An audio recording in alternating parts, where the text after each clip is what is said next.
What's going on, fellow A-plussers? It is I, your host, as always, Adam Perez, certainly coming through on a wonderful Sunday afternoon, ladies and gentlemen, or I should say Sunday morning. It is, in fact, 11 a.m. Central Time here over in Dallas. But thank you so much for joining us for a brand new episode of A-Plus Hero Report, your weekly stop for your Marvel, DC, television, and movie news right here, going live over on our YouTube page, also streaming over on Facebook as well, ladies and gentlemen. So thank you very much for certainly joining us, each and every one of you. It's good to go ahead and wrap up our week with you guys, as we've got 6 topics that jumped out at us this week that we want to go ahead and talk with you guys about, and a couple honorable mentions that didn't quite just make the cut, but we personally feel you deserve to know about it.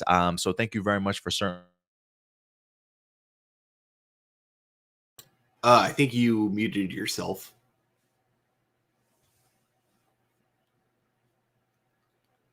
Yeah, still not hearing anything.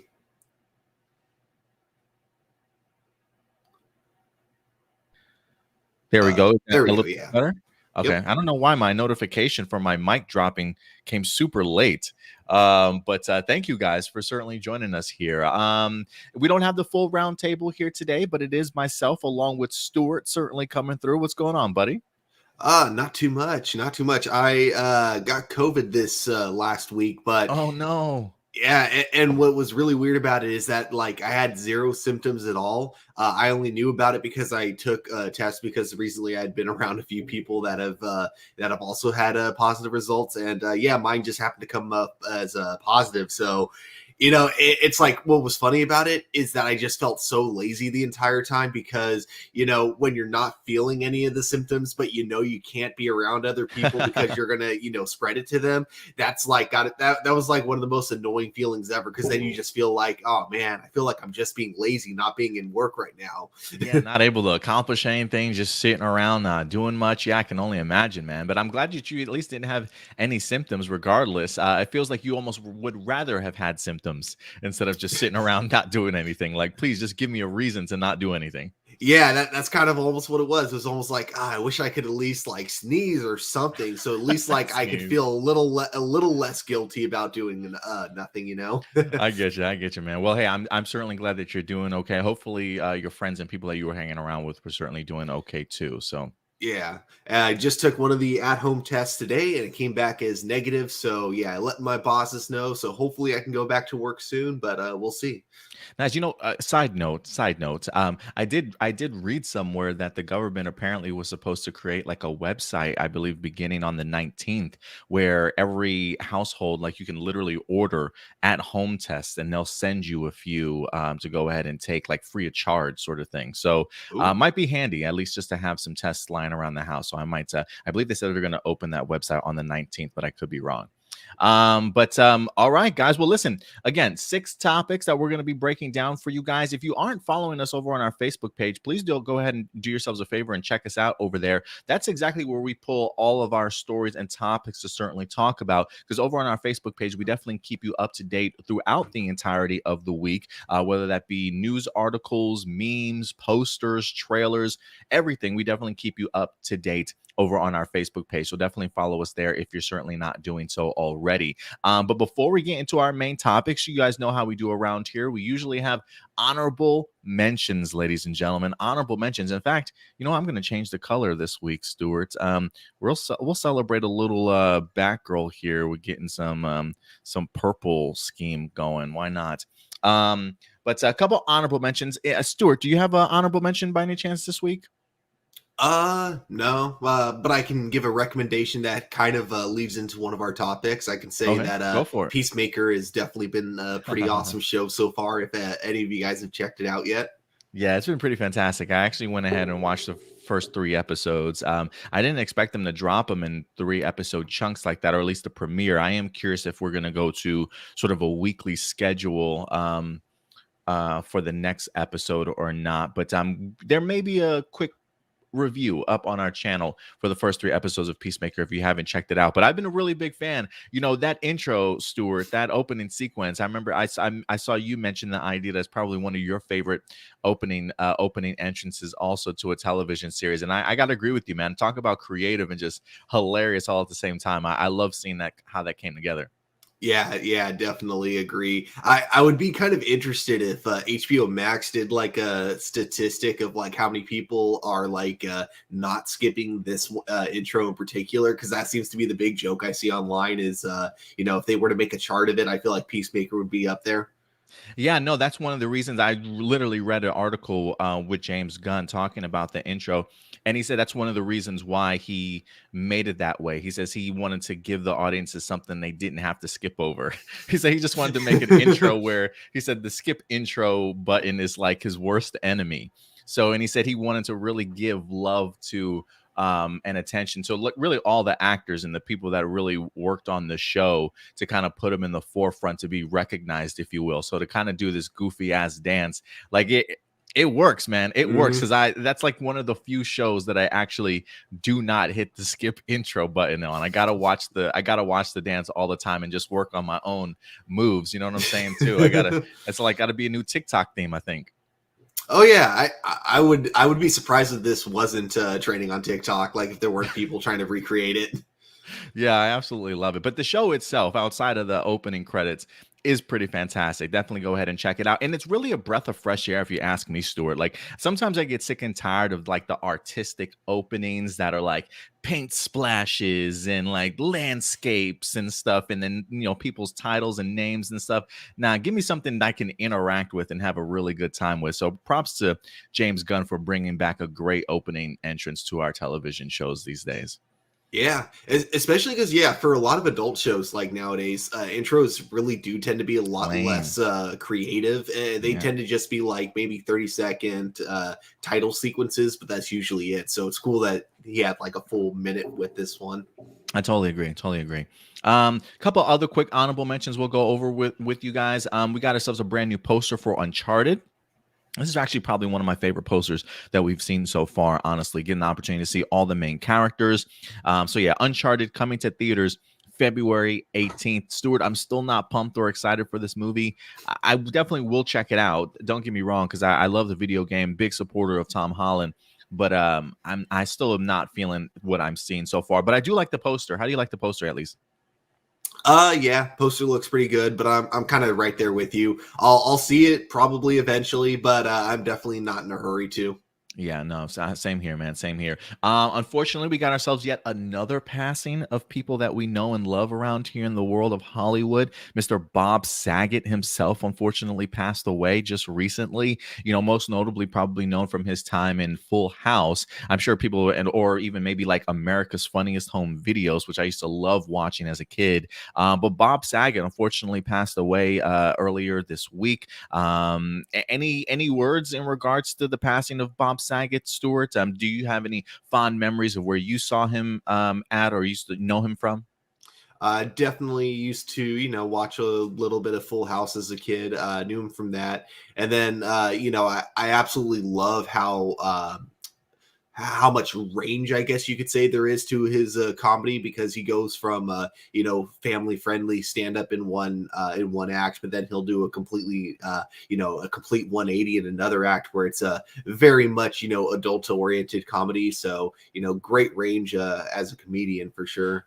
Yeah, I would agree, man. Like I remember, so I grew up with Bob Saget as like, the dad, on ABC's TGIF anytime Full House or whatever would come on. He always had that like fatherly charm about him back in the day on those ABC shows. But I can't remember if I watched a roast of Bob Saget or I came across one of his comedy specials. But you want to talk about just startling. Like I did not expect his comedy in certain aspects to be so raunchy and so adult. Like just the things that he was talking about, I'm like, oh my god, Bob! Like I feel like it feels like I was listening to my dad talk about things that he shouldn't be in front of his kids, and I'm like, oh my god, like what are you doing, Bob? But I didn't know he had that type of range as a comedian, like you said, or even as an actor. So it's pretty cool. If you haven't checked out some of Bob Saget's actual comedy skits, definitely do yourselves a favor, especially if you just know him from America's Funniest Home Videos and Full House. Such a wholesome guy, and then you hear him talking about some raunchy things, and I'm like, oh my god, I shouldn't be listening to my dad talk about this. Let's see here, a couple other honorable mentions. Let me see. I'm going to pull up the Facebook page real quick. Oh, Black Panther 2, Stuart, is back to filming. They officially took a hiatus because Letitia Wright injured herself pretty badly on set a few months ago. I believe, if anything, they probably tried to film as much of the film as they could without her, but she apparently has a pretty big presence, towards they literally had to stop production for a while and wait for her to come back. What's your level of excitement, at least knowing that she's back on set? Yeah, pretty excited that the movie's getting back into production, and hopefully this like kind of clarifies what a lot of people have been kind of like saying about her. Because like it kind of goes back to the whole like rumors about her being hard to work with on set, and the reason I didn't want to get on those yet is because I haven't heard any of it actually from the production. I just hear it from reporters that claim they know people from the production. So I think this kind of does confirm that the real reason they stopped production on it was because she was like injured, and it wasn't because she was refusing to get vaccinated.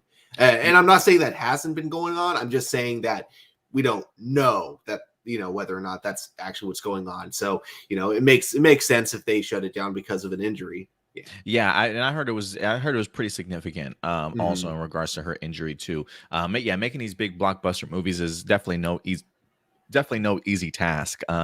So I'm definitely glad that she's at least healthy and production has begun. I don't believe the delay has stalled the movie. I believe, if anything, it's still planning on coming out on time. And last honorable mention, guys, that I definitely want to go ahead and talk to you guys about. It is going to be DC related because, if anything, this will kind of push us into our first two main topics here. But Stuart, man, this past week, um, I want to say over the past couple of weeks, honestly, the Batgirl movie itself has been gaining a ton of momentum, man. I mean, we talked about Leslie Grace being on board. We talked about J.K. Simmons coming back as Commissioner Gordon. We've talked about Brendan Fraser being one of the main villains for this particular movie. Also, it just the return of Michael Keaton as Batman officially in this movie. Also, the momentum continues to build for this film.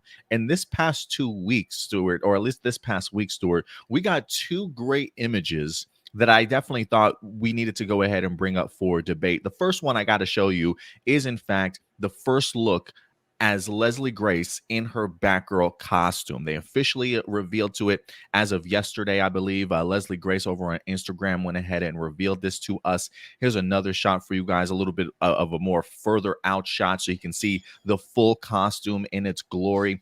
We did do a quick impromptu video for you guys yesterday discussing this brand new Batgirl costume. But for those of you who have not seen the video, we just wanted to go ahead and bring it to your awareness that this movie very much is in filming. She looks fantastic in this costume, if you ask me personally, Stuart. I talked a little bit about it in the video. I definitely want to get your thoughts in regards to Leslie Grace as Batgirl in this costume. What are the first couple of things that come to your mind?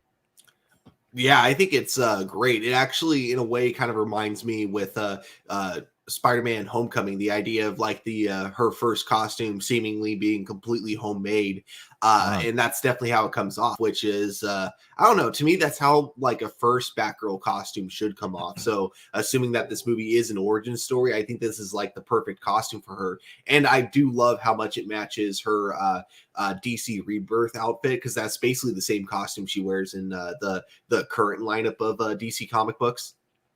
Yeah, absolutely. The Batgirl from Burnside, I believe, is the town or something, or whatever the case may be. But yeah, this looks exactly like that. Very comic book accurate. Even loving the boots that she's certainly rocking also in this image. And I also even get a little bit of flair of classic Batgirl, Yvonne Craig from the 1960s Batman Adam West Yeah. series a little bit, with the purple and I think a lot of the big like yellow cape, and just the way that her mask is kind of featured in here too. So I honestly feel like it's a blending of just two worlds here, paying homage to the classic. And even the more recent Batgirl costume. But I didn't know what direction they certainly were going to go with this costume design of theirs. But I'm glad that they landed on this choice. I think this is, like you said, a great sort of year one costume for Batgirl. And I'm sure if we do get ourselves sequels, the costume itself will continue to improve and grow. But just looking at it, I really dig it, man. They came out of the gate swinging with this. And this costume alone definitely has my anticipation for this movie even higher than it was before. Yeah, and there's been some people complaining about it because of it looking like it was a homemade costume, that it looks kind of cheap. But to me, I like that Cheap. about yeah, I wouldn't say cheap Well, personally you know, because it I does get look what you mean though, yeah, but but yeah, it's like for me personally, it's like I don't agree with it only because I feel like for a Batgirl costume, that is what the first one needs to look like. It does need to look like it's homemade, especially because like even in her origins in like the comic books, her thing was that she was at a costume party when she originally decided to go with the persona of Batgirl. Uh, oh, see, I didn't even recognize that. yeah. So I think it works perfectly. Like I don't know if they're going to go that route specifically, but you know, you can still have the whole thing with her just you know, this is her first costume that she made herself and it works really good. But if you of course like I will say this, if you tell me that this is a costume that Bruce Wayne made for her, then that's when I'm going to be like, okay, yeah, I can actually kind of see some of the complaints about the costume now. Yeah, no, I definitely understand. But yeah, we haven't even been revealed that. But it does feel very much like it's either homemade or something that she custom made. Because I mean, the costume itself looks like it's almost like a biker outfit. Like it's a biker jacket. It's got looks like it's got that extra layer of padding underneath there. Maybe even some Mhm. biker pants. Maybe she embroidered the symbol itself on there as well for herself. Who certainly knows? I mean, she looks like she's got some bullets, maybe some capsules on her utility belt there. Also, I can't wait to see what Leslie Grace does in this costume. But you know, people are always going to complain. You certainly can't satisfy everybody, but for especially I'm surprised that Batgirl fans would even complain about this. Like if you are a comic book fan, you know, people always talk about, you know, comic book accuracy. The costume doesn't look anything like it. This is exactly ripped out of the comic book. It's like people just got to find things to complain about. Just enjoy what it looks like. I think it looks fantastic. I think it's a great maneuver on their part and it's got me hyped. But Stuart, that wasn't the only thing that they revealed this week. Over on the set photos, we got some behind the scenes images here, man, that I definitely thought was worthy of talking about.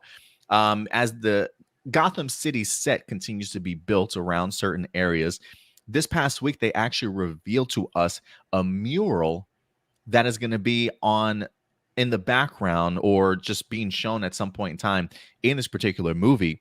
But this mural is actually of what looks to be Michael Keaton's Batman on there. It looks like somebody over in Gotham clearly praising this guy and loving what he's either done for the city to go ahead and put a Michael Keaton Batman figure on this mural. But Stuart, that's not the only person on this mural. It's Batman, and if you look closely, there's a Robin there. We've got a Robin in this world, Stuart. One of the artists over in Gotham, somebody went ahead and painted this mural. It looks like somebody in Gotham City really recognizing the work that Batman and Robin have both done, certainly for the city. And this has me begging a ton of questions, Stuart. This movie comes clearly after Flashpoint. This for me, Stuart, is just like further indication that the Flashpoint movie is really gonna fuck up this DCEU. Like there are definitely not fuck up in a sense of like some in bad way, but definitely switching the status quo around and really giving us something to really dive into, if you will. Because I'm very much not under the impression that this Batgirl movie is taking place in the Michael Keaton continuity, just based off of J.K. Simmons from our Snyderverse being the Commissioner Gordon in this movie. It feels very much like our DCEU as we know it being switched out, Michael Keaton coming in as the permanent Batman, and there be a long history and lore to this particular character in Gotham, sort of now mixed into our current DCEU. How do you read into this mural? And what do you think about this Robin that we see here? um Yeah, I think you're absolutely right. I think this is definitely their way of kind of saying, yeah, Michael Keaton is now going to be like the Batman of the DCEU going forward. And I do kind of like with Robin's face. One thing that was kind of clever about this mural is that it's very faded, so they definitely don't have to Mm-hmm. commit to an actor, but they Good can point. still kind of give you the idea that hey, a version of Robin did exist in this universe, just like a version of Michael Keaton's Batman also now apparently exists in this universe. So it's definitely cool. Definitely gets me intrigued to learn more about the lore of Batman going forward. So I'm definitely more excited for this movie now than I was before. And that's saying something because I was already pretty excited about this movie.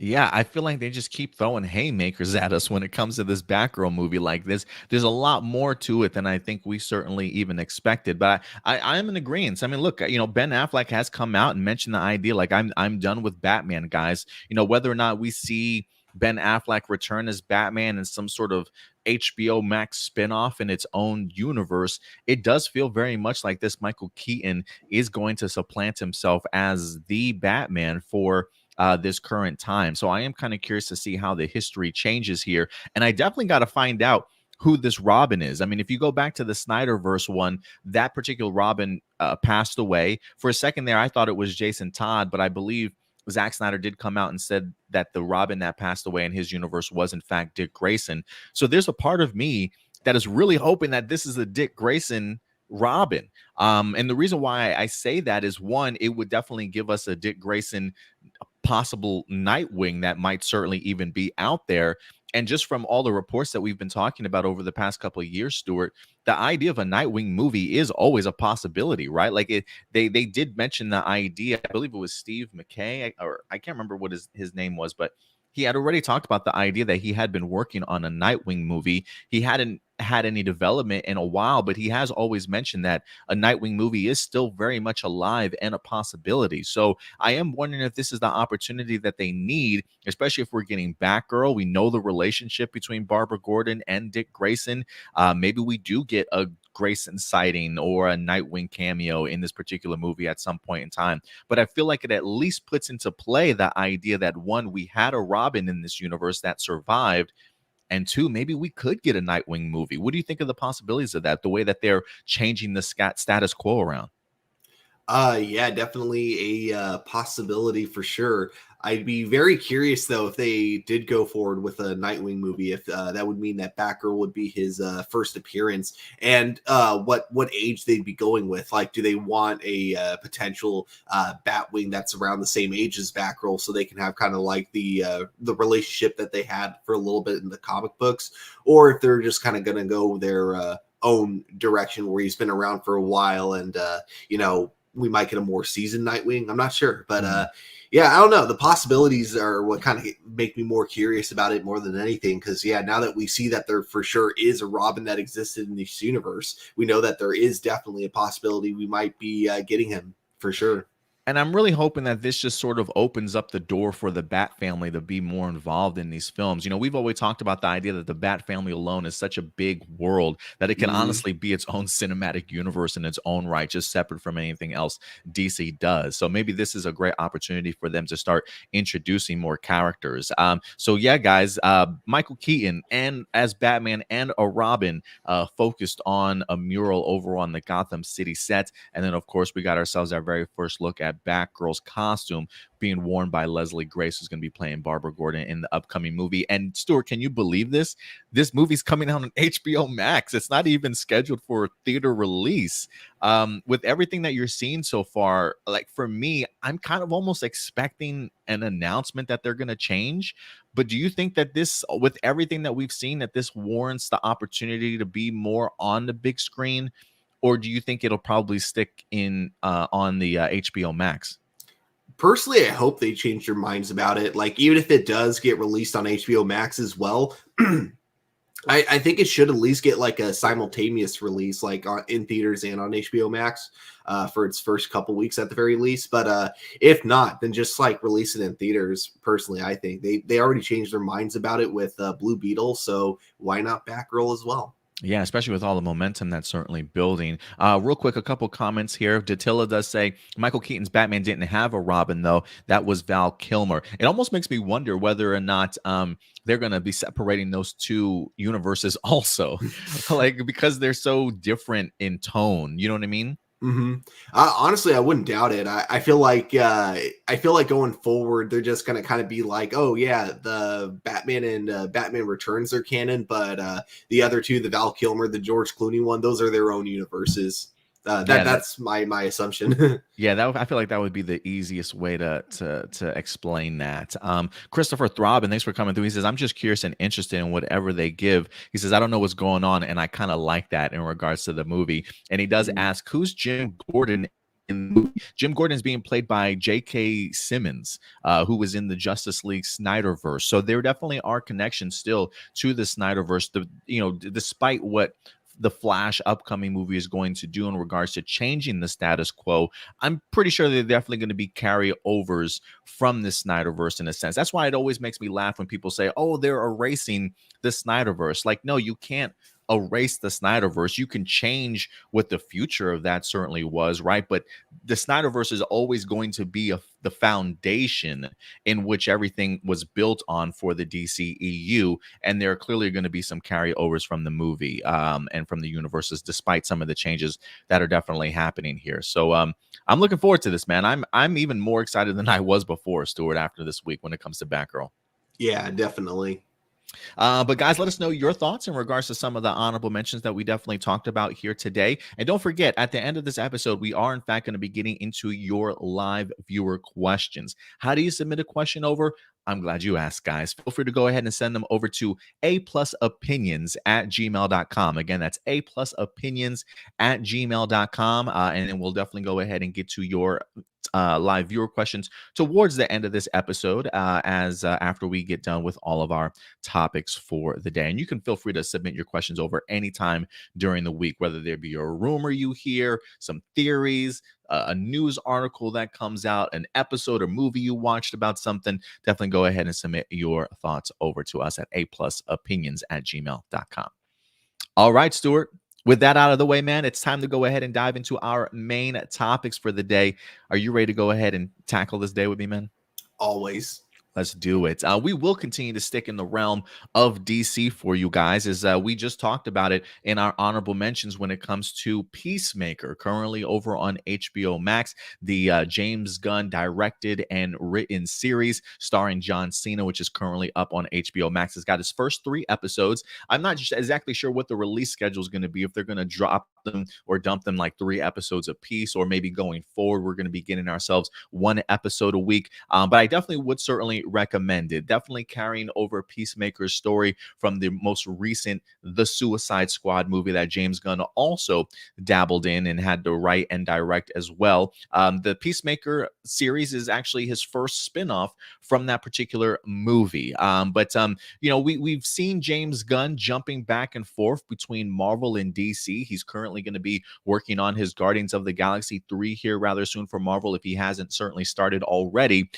But there are big things still in the way when it comes to James Gunn and his future with DC. I have a feeling that he's going to be stepping away from Marvel for quite some time, and it feels as though he's about to get back into his bag and create more content for DC, ladies and gentlemen. Now, let's go ahead and dive into this article, Stuart, because James Gunn recently spoke with Collider.com and revealed that there may be more in the works for him as this partnership certainly continues. So let me go ahead and pull this up for you guys, and we'll go ahead and talk about this topic. This is, again, from Collider.com, saying that James Gunn reveals that he's involved in another DC television project outside already of Peacemaker. It says James Gunn revealed he's involved with another TV project for DC after Peacemaker. During an exclusive interview with Collider, Gunn confirmed that he'll keep working with DC. However, the director didn't reveal if the upcoming project is another spin-off of the Suicide Squad. When asked if he was involved with another project for DC, Gunn tried to retain the mystery about his future productions. In James Gunn's own words, he says, we're stepping forward. It keeps happening. We'll see what's happening, and I'll know what's happening very shortly. I dealt with it last night and this movie. Once asked directly, though, if this secret project would be for TV or film, Gunn gave a direct reply. It's TV. There you go. So the future certainly seems bright when it comes to his work. It says, while Gunn could be a producer on this next project, he usually prefers to handle writing and directing himself. So it's most likely that Gunn helms the new DC TV project. Also, considering how Gunn repeatedly said that he would love to explore other characters from the Suicide Squad, his new project could well be another spin-off in the same format as Peacemaker. Lastly, it's worth noting how Gunn said he was working on his TV project this morning, which indicates that this could be the next project in Gunn's career right after he winds up wrapping Guardians of the Galaxy. So he seems like he's hard at work. This guy's always working, Stuart. But listen, I've loved what we've gotten so far when it comes to Peacemaker. This definitely feels like this has given James Gunn sort of free reign to really create what he certainly wants, and really dive heavy into these worlds also, and these really obscure sort of characters, and putting in his own twist, and really bringing out a lot of their personalities and stuff. So let me ask you, you hear that he's working on another DC television project. What are you kind of hoping that he's working on, or maybe expecting that he could be certainly working on? Is it a spinoff that you would like to see, or do you want to see him dive into something else? Oh man, there are so many DC characters I would love James Gunn to work on a TV show for, but I think the biggest one that would be perfect for James Gunn, um, oh crap, why am I blanking on the name all of a sudden? The Superman bounty hunter villain, Lobo. Yeah, okay. I don't know why Oh, his name like slipped for a brief moment, but I feel like he would be perfect for a Lobo TV show if it comes to him doing more DC projects. But regardless, whatever it is that he's working on, I'm definitely going to be giving it a watch because James Gunn just recently has just kind of proven that he's kind of the perfect he's really the perfect director when it comes to comic book movies because he's like the guy that you want. He both loves comic book movies, but he also knows what he's doing when it comes to like the actual filmmaking and writing part of like, actually making a movie or a TV show. And he's proven that he knows what he's doing several times. So it's like anytime you hear now that he's working on a new comic book project, I feel like everyone is going to get excited for it regardless of who it is. yeah, I agree. I think he's definitely warranted everybody's trust enough now, especially after his time on Guardians. Seeing what he did with Suicide Squad, which was a great film, seeing what he's doing now on Peacemaker. I feel like you just named James Gunn working on something. You're immediately going to be grabbing people's attention and excitement. But I love your call on Lobo. I think that would be a really fun character to certainly see him tackle. I mean, just alone with the personality that he's given Peacemaker, and just doing the great work that John Cena's doing, just really allowing that personality to shine for Peacemaker. I can see somebody like James Gunn really tackling a character like Lobo. For me, I personally would not mind another spinoff from a Suicide Squad character, honestly. Whether that be, I think the first two that really come to mind for me, probably Ratcatcher and then even Polka Dot Man. I feel like just with Polka Dot Man, like an origin story, maybe seeing how he wind up getting this particular intergalactic virus, seeing what his relationship is like with his mom, especially from all the moments that we got in the Suicide Squad movie too, right? I do think that there's a great comedy and a story in there somewhere that can really kind of be told. So those are maybe some of the characters that I personally would really like to see. But I'm just really glad that James Gunn is continuing to be involved with DC. It feels as though Warner Brothers is really letting James Gunn just have sort of full reign. Like when it comes to Marvel, even though his Marvel work has been fantastic, there is sort of very much like a structure to his stuff when it comes to Marvel, right? Like they keep him in his reins a little bit, whereas Warner Brothers, I think, is just truly allowing him to just be as creative as he can, be as raunchy as he can, maybe with some of his humor, and really dive into concepts and themes that maybe Marvel won't necessarily allow him to tackle, because Marvel feels a lot more structured in that sense of, this is the story that we certainly want you to tell. Go ahead and certainly do your thing. Whereas Warner Brothers, I think they understand James Gunn's name value, what he's done so far in the comic book genre, and recognizing how good he certainly is at what he does. So at that point, it's just like, hey, man, whatever character you want to do this character, we don't even care. Because I think they even said they approached him at one time to even Superman, I think, was certainly on the table for him to work on, but he decided to go ahead and do his Suicide Squad movie. So at least James Gunn knows the characters that work best for him, and he definitely brings them to the forefront, because he's been doing great work on Peacemaker. And I wouldn't mind another spin-off series for another character when it comes to the Suicide Squad, especially, Stuart, if it's going to give us an opportunity to be introduced to like C-level, D-level characters, that don't necessarily get shine. For me, it's just a really cool way of world building and letting us see just all these different characters that maybe would never have gotten the opportunity to come to live action, but now James Gunn has really given them a place to shine. You know what I mean? Yeah, and also even taking some like kind of more notable like characters that didn't really have too much of a personality, and then suddenly giving them like an insane personality. Like what comes to mind currently is with Vigilante. Very Oh yeah, I love how we've gotten like two live action like vigilantes, both of them very different from their DC counterpart, but very both of much them, so. but like this one in particular, very unique from its DC counterpart, with them kind of given kind of like it almost feels like he's a Deadpool fanboy. And Yeah. that's what he's trying to imitate, but it works really well because he basically comes off as both personality wise and both like in design and just overall what he can do. He comes off as like kind of a Kmart Deadpool. And I think that's what they were going for. And it works so well in a show like Peacemaker. He really does. A discount Deadpool. I love it. I never even considered that before, but yeah, I absolutely do love it. And I really love his work when it comes to television. I think the idea, I don't want to say I'm so connected to these characters, but 3 episodes in, I think for me, it's just really the long form storytelling, being able to really dive into these characters and stuff. I mean, don't get me wrong, the idea of writing for a movie and TV are two completely different things, right? You got a lot more to definitely accomplish in a 2 hour period. So you don't really give the opportunity for a lot of that character development to really kind of shine and stretch itself out, if you will. So I think if James Gunn can continue to do 8, 9 episode spin-off DC television projects, I think he can do wonders in regards to it. Do you think he'll ever go back to doing anything film related when it comes to DC, or do you think he's just really going to be focusing on television projects right now? Honestly, if he never does go back to DC films, I'd be totally cool with it. I think he will though, because I think Warner Brothers is going to want to make a couple more movies that are actually going to sell a lot more tickets, because I feel like with Suicide Squad, the numbers looked really low for that, even though like critically I think Suicide Squad did really good. So I think they want to try putting his talent into the movies one more time, but this time, at a better date that, doesn't, happen during like another big spike for COVID, and not give it a simultaneous release with HBO Max, of course. I think that was like Yeah. the other thing.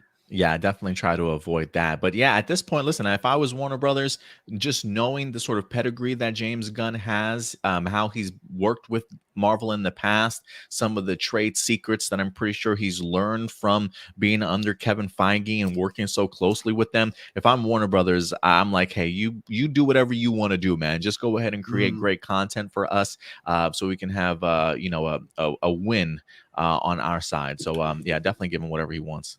And on top of that, like you also brought up a really good point earlier, the fact that he turned down Superman, even though that was on the table for him. The fact that he knows his own limitations, that means like personally, if I was a CEO at Warner Brothers and I was the one like looking for people to take up certain characters, I know that I could go to him with almost any character, because if he's not up to the task, he'll tell me. He'll tell So you. that's, yeah, to be able to, I don't know, like to me, I'm kind of like thinking about being in his shoes.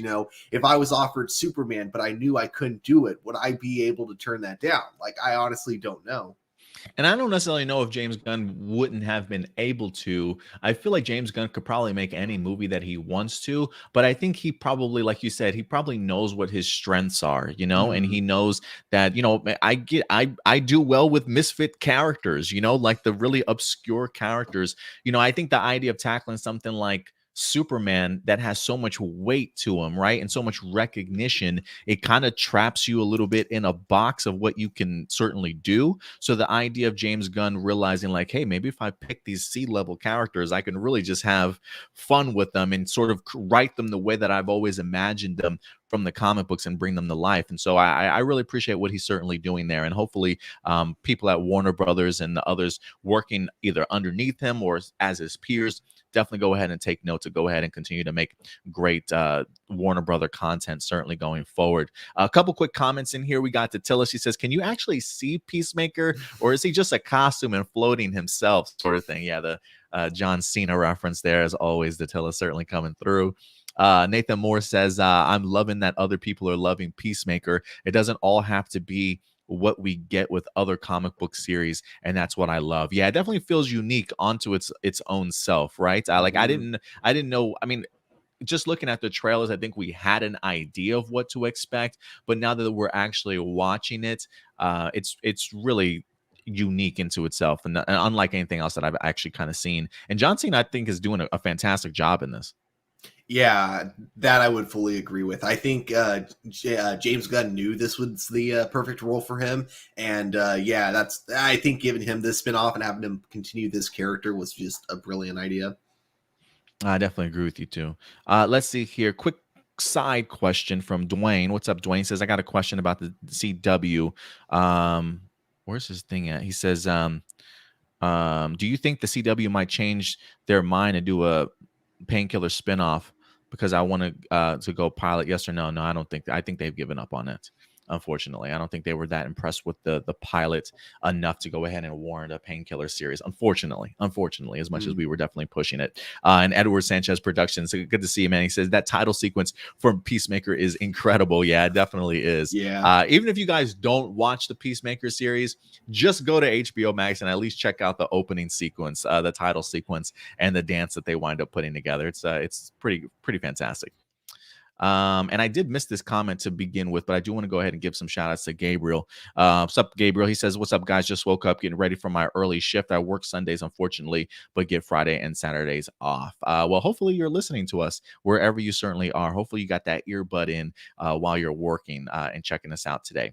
All right, Stuart, with that story down, you want to get into some more DC talk with me? Let's do it. I'm Let's always do down for DC.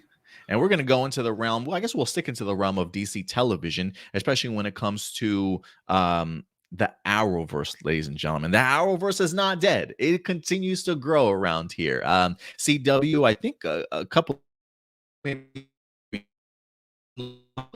night series for CW.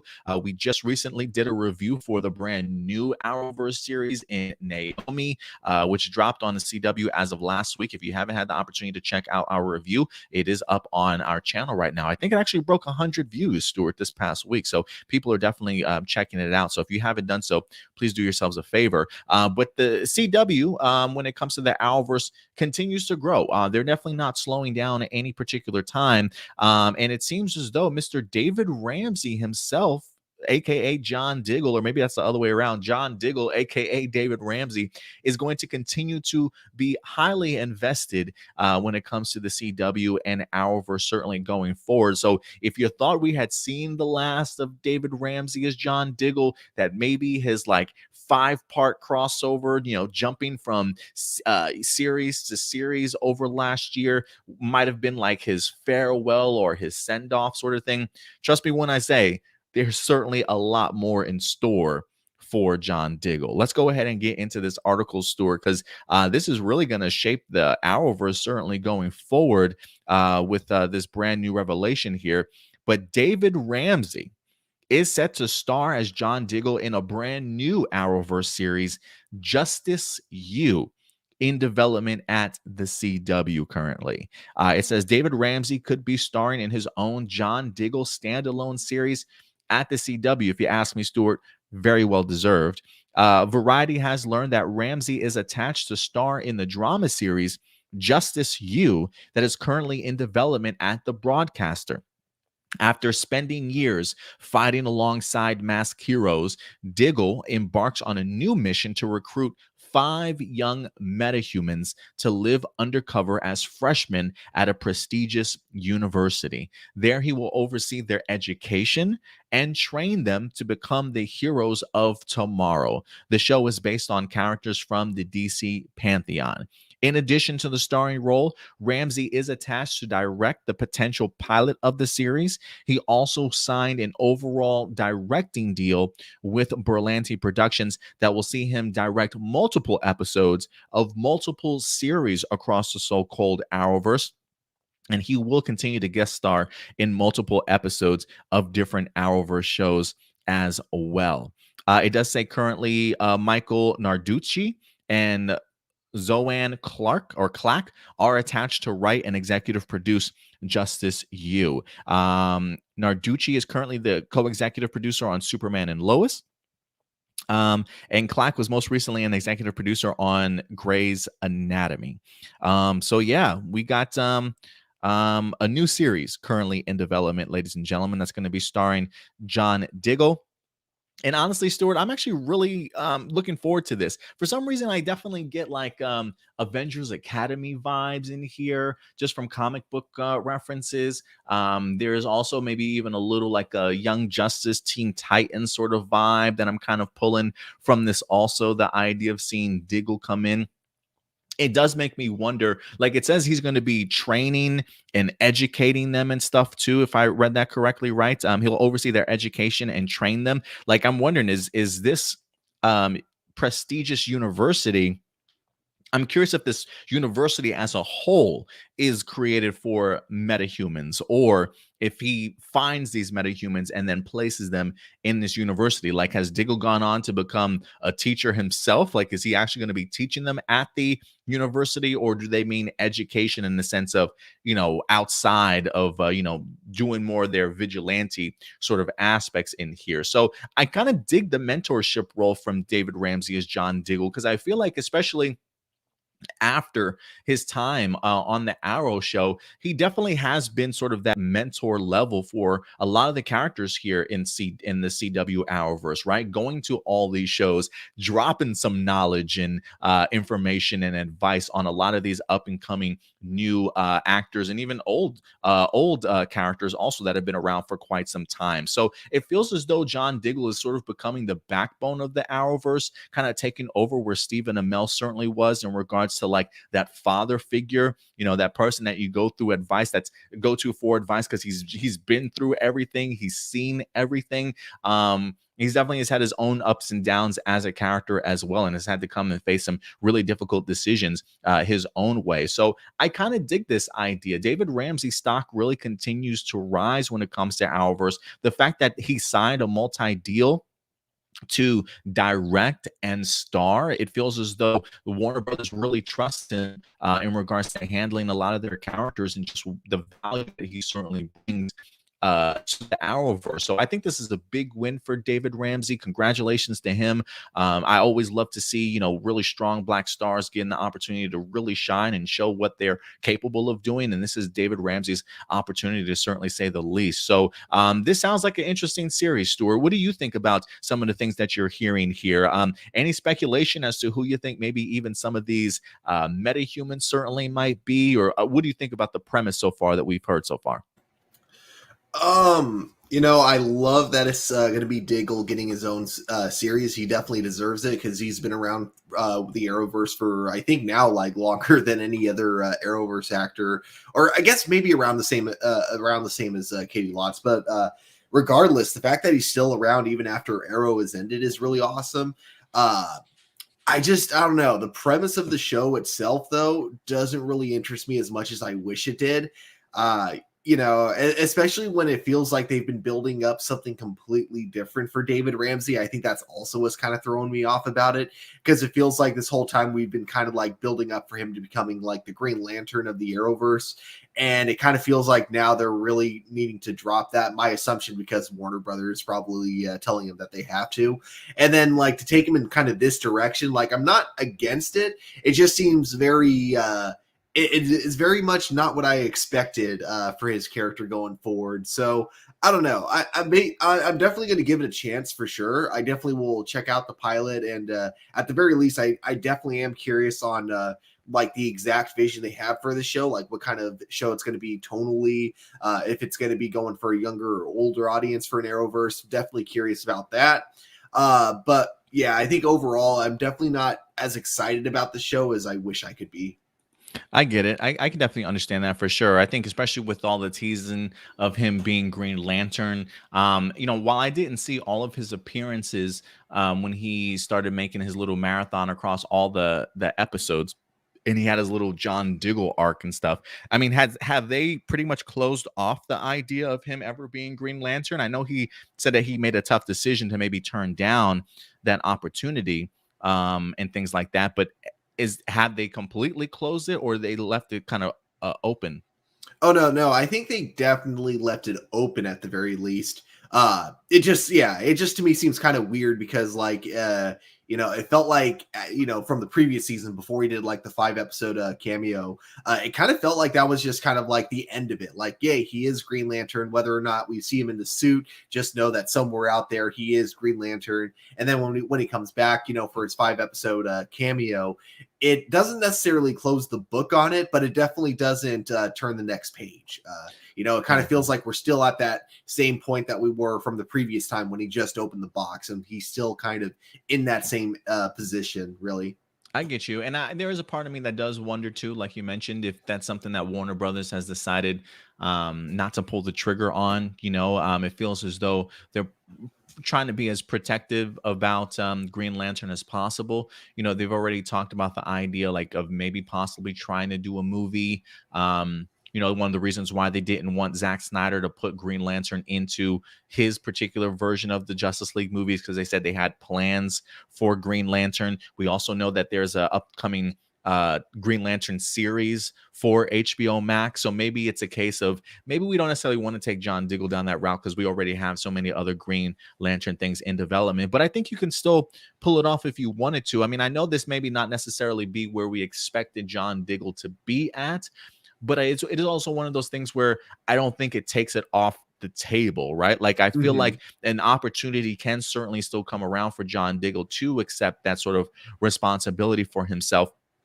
especially when he's in the process of trying to train other young metahumans, if you will. I do hope that that is a concept and an idea that winds up sort of getting tackled in here. But I think just based off of the advice and the mentorship, the role that I feel like Diggle has fallen into over the past years or two, I almost feel like this is actually a pretty good setup for him in regards to his strength, in regards to what he does so incredibly well, being able to lead a team, bringing people together, giving people the knowledge that they need to educate themselves to become better at this vigilante and superhero aspect. So I almost feel like it kind of lines up pretty well for John Diggle, even though this isn't necessarily where we expected him to be by now. Yeah, I would definitely agree with that. I do think him being just in general, like finally the mentor and kind of a leader of a super team, that definitely fits in with his character very well.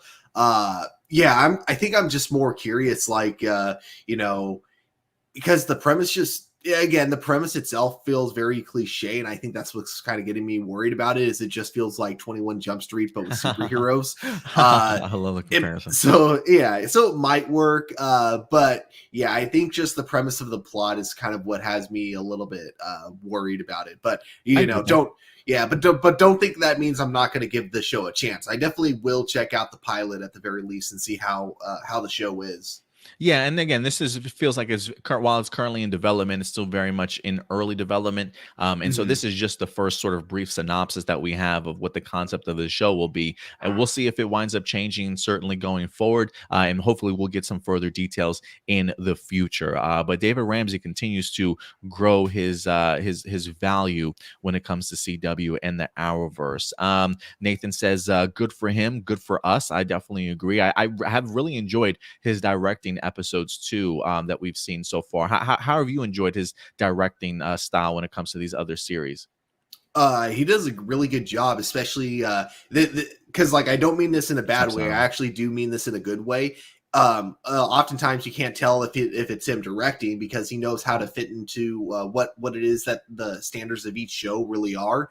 So, for example, like if you look at his episode that he directed of Superman, which I believe was the Man of Steel episode, where it's revealed who Captain Luther's actual identity is.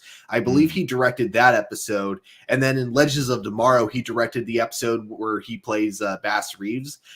So two very completely different tones. Like one of them's a complete goofy comedy, the other one is a very really well done drama, and yet he directs both of them like within the style of the shows that he's directing them for, and he does right. a good job of fitting them both into those separate styles. So that kind of shows his range as a director, that he really has a lot of range. So yeah, if he's going to be directing more episodes of Arrowverse shows in the future going forward, yeah, I'm definitely looking forward to that.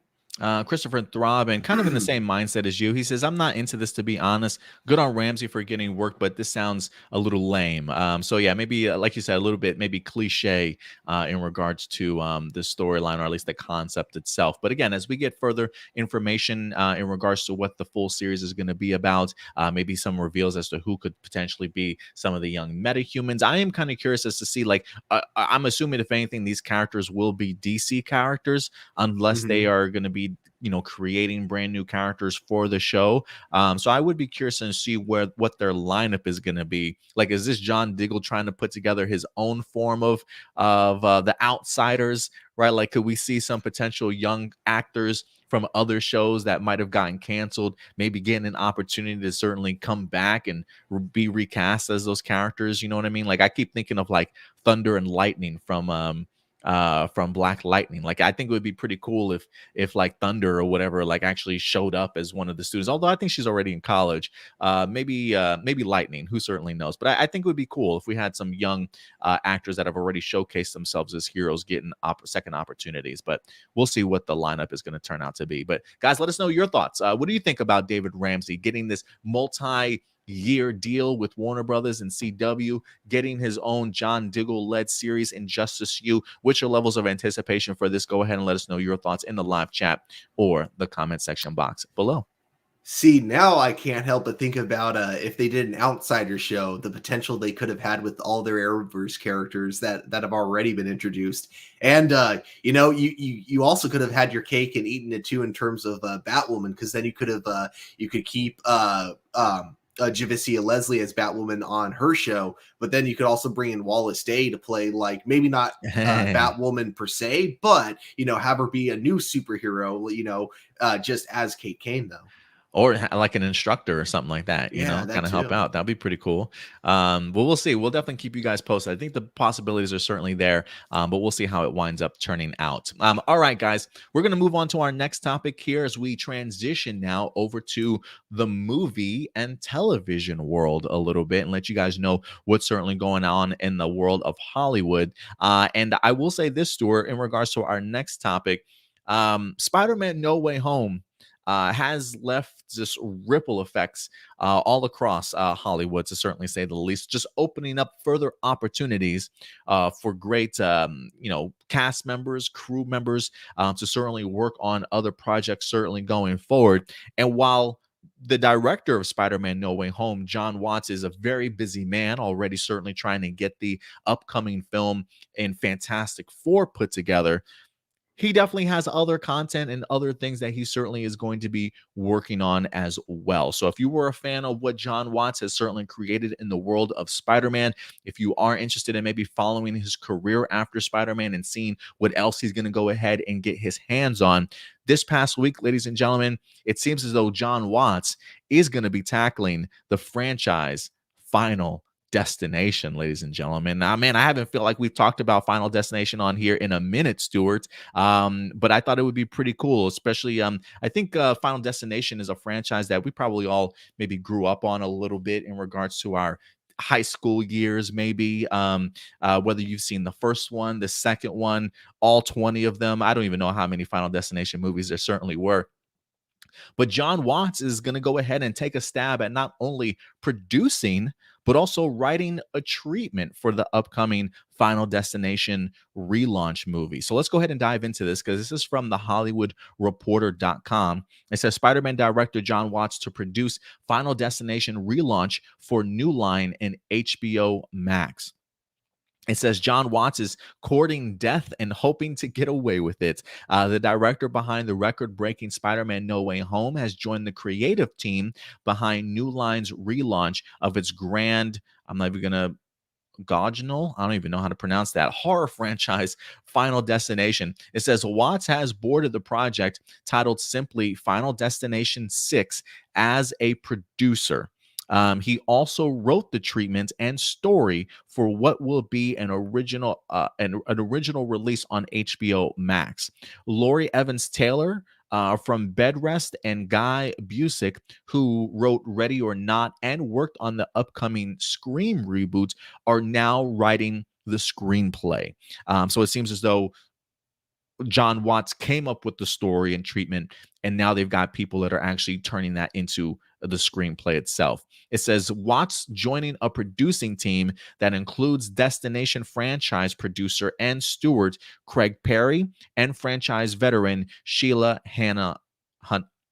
Hanahan Taylor. If I could probably butcher that completely, but it does say Destination was a surprise hit for New Line in the early 2000s with the concept that proved easy to transfer from movie to movie, locale to locale, victim to unwitting victim. Each movie centered on a character who has a premonition of a horrific and deadly event, cheats his or her own death, and saves several other lives in the process, only to have death as a personified but unstoppable force come for the survivors one by one. And I do remember the very first Final Destination Stewards really freaked me out as a kid or in high school. I loved the premise of it. It was pretty cool. I mean, they had some pretty gnarly deaths in that movie, the first and second ones that I can personally recall, honestly, that I was a big fan of. I kind of fell off after the second Final Destination. It's not a franchise that I continued to kind of go back on, if you will. But the fact that we're even getting up to 6 of these kind of blows my mind, but it feels very much like a relaunching, if you will, a revitalization of this particular franchise. But let me know your thoughts in regards to this, Stuart. Again, he's not necessarily going to be directing this, but he, again, is producing it. He has, in fact, wrote the original treatment for it, and that's exactly what the movie itself is going to be based on now that we've got some people creating it into a screenplay. What's your relationship like with the Final Destination series? And what's your level of excitement when it comes to John Watts being attached to this? I got to be totally honest. I've actually never seen any of the Final Destination movies. Let's do it. But that said, though, I mean, if John Watts is behind it, I'd definitely be interested to see his vision on the Final Destination universe, and probably I'd want to like catch up with it before checking it out. So, yeah. But I also think that like when it comes to horror movies, Marvel directors tend to do a really good job as well. So that's another thing that kind of gets me a little more anticipated for this, I guess. Yeah, I would agree with you there. I feel like for me, John Watts, for me, I feel like just continues to improve every time that I see him in regards to some of his work. I was a big fan of Homecoming. Loved his work there. Far From Home was just kind of, I don't, I'm not trying to upset anybody. It was just a little bit mediocre for me. It didn't really do too much for me. I didn't mind it as a film, but wasn't what I was expecting. But No Way Home for me, which is absolutely incredible, truly sort of blew me away. So the idea that he's going to be tackling Final Destination, I kind of want to see what he's got in mind for it. It is one of those things where it has become a franchise that's been utilized for such a long time, right? Datilla in the chat says there are 5, with the 5th one coming out all the way back in 2011. So it's been some time since they've actually tackled this particular franchise. And so I would be completely open to the idea of them doing it again. With them titling it Final Destination 6. I'm kind of hoping that maybe it's not necessarily just a sequel. I do hope that it is sort of a reimagining and sort of rebooting this series from scratch, if you will. But I think if there's anybody up for the job, it's definitely John Watts, right? The fact that Marvel brought him in to reboot Spider-Man all over again with Tom Holland, he knocked it out of the park with Homecoming. Now they're sort of asking him to help do it again in regards to getting the Final Destination franchise back on its feet. I think this is definitely the man to certainly go to. But so I'm really interested to see what he's going to go ahead and put together for this film.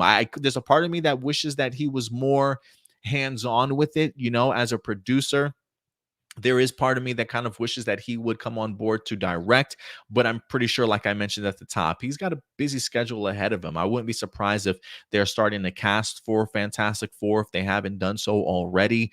So he's got a lot on his plate, because I believe he might be writing and directing Fantastic Four, but don't quote me on that. But I do know that he definitely will be behind the camera for Fantastic Four going forward. But you know, and even though you haven't necessarily watched the movies, Stuart, when it comes to Final Destination, I would recommend at least the first and second one just to kind of get an idea of how this series certainly plays itself out and what it's where the value is and what it can certainly do, especially in a more modern time. So I kind of am interested to see what his vision is going to be when it comes to Final Destination. I think it could be fun, and for me, I kind of want to see how gnarly some of the gnarly deaths and ideas that he really is able to go ahead and bring to bring to the big screen again. Well, I guess small screen because it's HBO Max. So yeah. So yeah, I'll definitely be checking out those movies at some point in the future.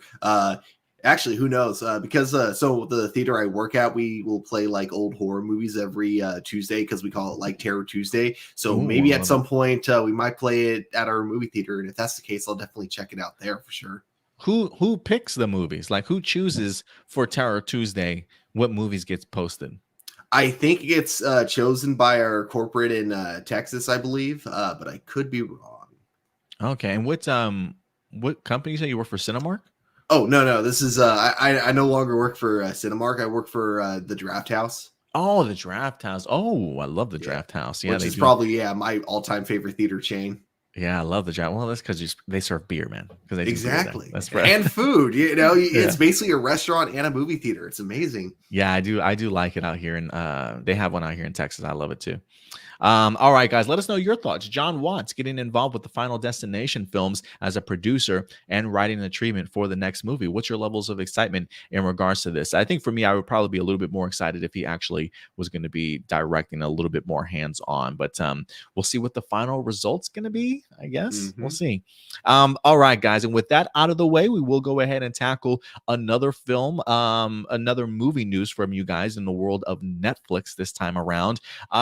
You know, Stuart, I don't know if you ever had the opportunity to check out the film Red Notice over on Netflix, but I think it was like one of Netflix's highest like streaming movies ever for quite some time, which honestly doesn't come as a surprise. I mean, when you literally have Ryan Reynolds, Dwayne Johnson, Gal Gadot, all you know, big mega superstars right now in the world of Hollywood attached to a film, I gotta think it's automatically going to become a moneymaker. I mean, you've got so many like just fans in general of all of these actors certainly going to support their particular movie. They definitely came out in droves when it came to the Netflix movie Red Notice. And so while for me, well, I definitely don't expect Red Notice to be winning sort of any awards or Oscar nominations for performances of the year sort of thing anytime soon. For what the movie was in regards to like an adventure sort of heist film, it was pretty fun for me. I actually got some really good chuckles and some really good laughs out of it. Me and the girlfriend definitely found ourselves laughing at it, even though the story itself, you know, the script maybe a little bit weak. Still, definitely a pretty fun ride, honestly. So, if you are just looking for a good little time with some really great stars that have great chemistry, Red Notice is probably a great film for you to definitely go ahead and check out. I definitely had fun with it. So, it does not surprise me, Stuart, when we come to find out that there are some sequels in store. And that, let's hear me out. I didn't say sequel, I said sequels, plural. Okay. So let's go ahead and dive into this. This actually comes to us from deadline.com, letting us know that, guys, they're returning. Everybody's returning. Netflix is plotting a Red Notice back-to-back sequel shoot. You've got Dwayne, Gall, and Ryan, and even Rawson Marshall Thurber expected back for this film. So it says exclusive. This is an exclusive report from Deadline. It says back when Deadline revealed that Universal wavered on the big budget of Thurber's three-hander script, Red Notice, and franchise-hungry Netflix stepped in, skeptics questioned the wisdom of a global heist film with superstar paydays for Dwayne, Gall, and Ryan, and an eight-figure payday for the writer and director himself. An eight-figure payday, Stuart, for just the writer and director. One of the things I think we've joked about before is like, I can't even imagine what the budget of this movie was just based off of like the contracts and the deals with these stars, because you know it takes a pretty penny just to get them in front of the camera. It says it looks like Netflix's biggest movie bet at that time paid off. Deadline hears the streamer is in early stages of putting together a back-to-back shoot of two Red Notice sequels with the hope to begin production in early 2023, dependent on deals and the schedules of its busy stars. Sources said that Thurber has already begun writing. It says Netflix would not comment, but sources said the plan is to bring back the star trio and add new characters to flesh out the heist film ensemble reminiscent of the starry Ocean's 11 franchise. It did say that oh yeah, I'll leave it at that. But this is actually happening, Stuart. Let me ask you, one, have you checked out Red Notice? And what do you think about the idea of them coming back for an actual sequel? They've got everybody certainly coming back.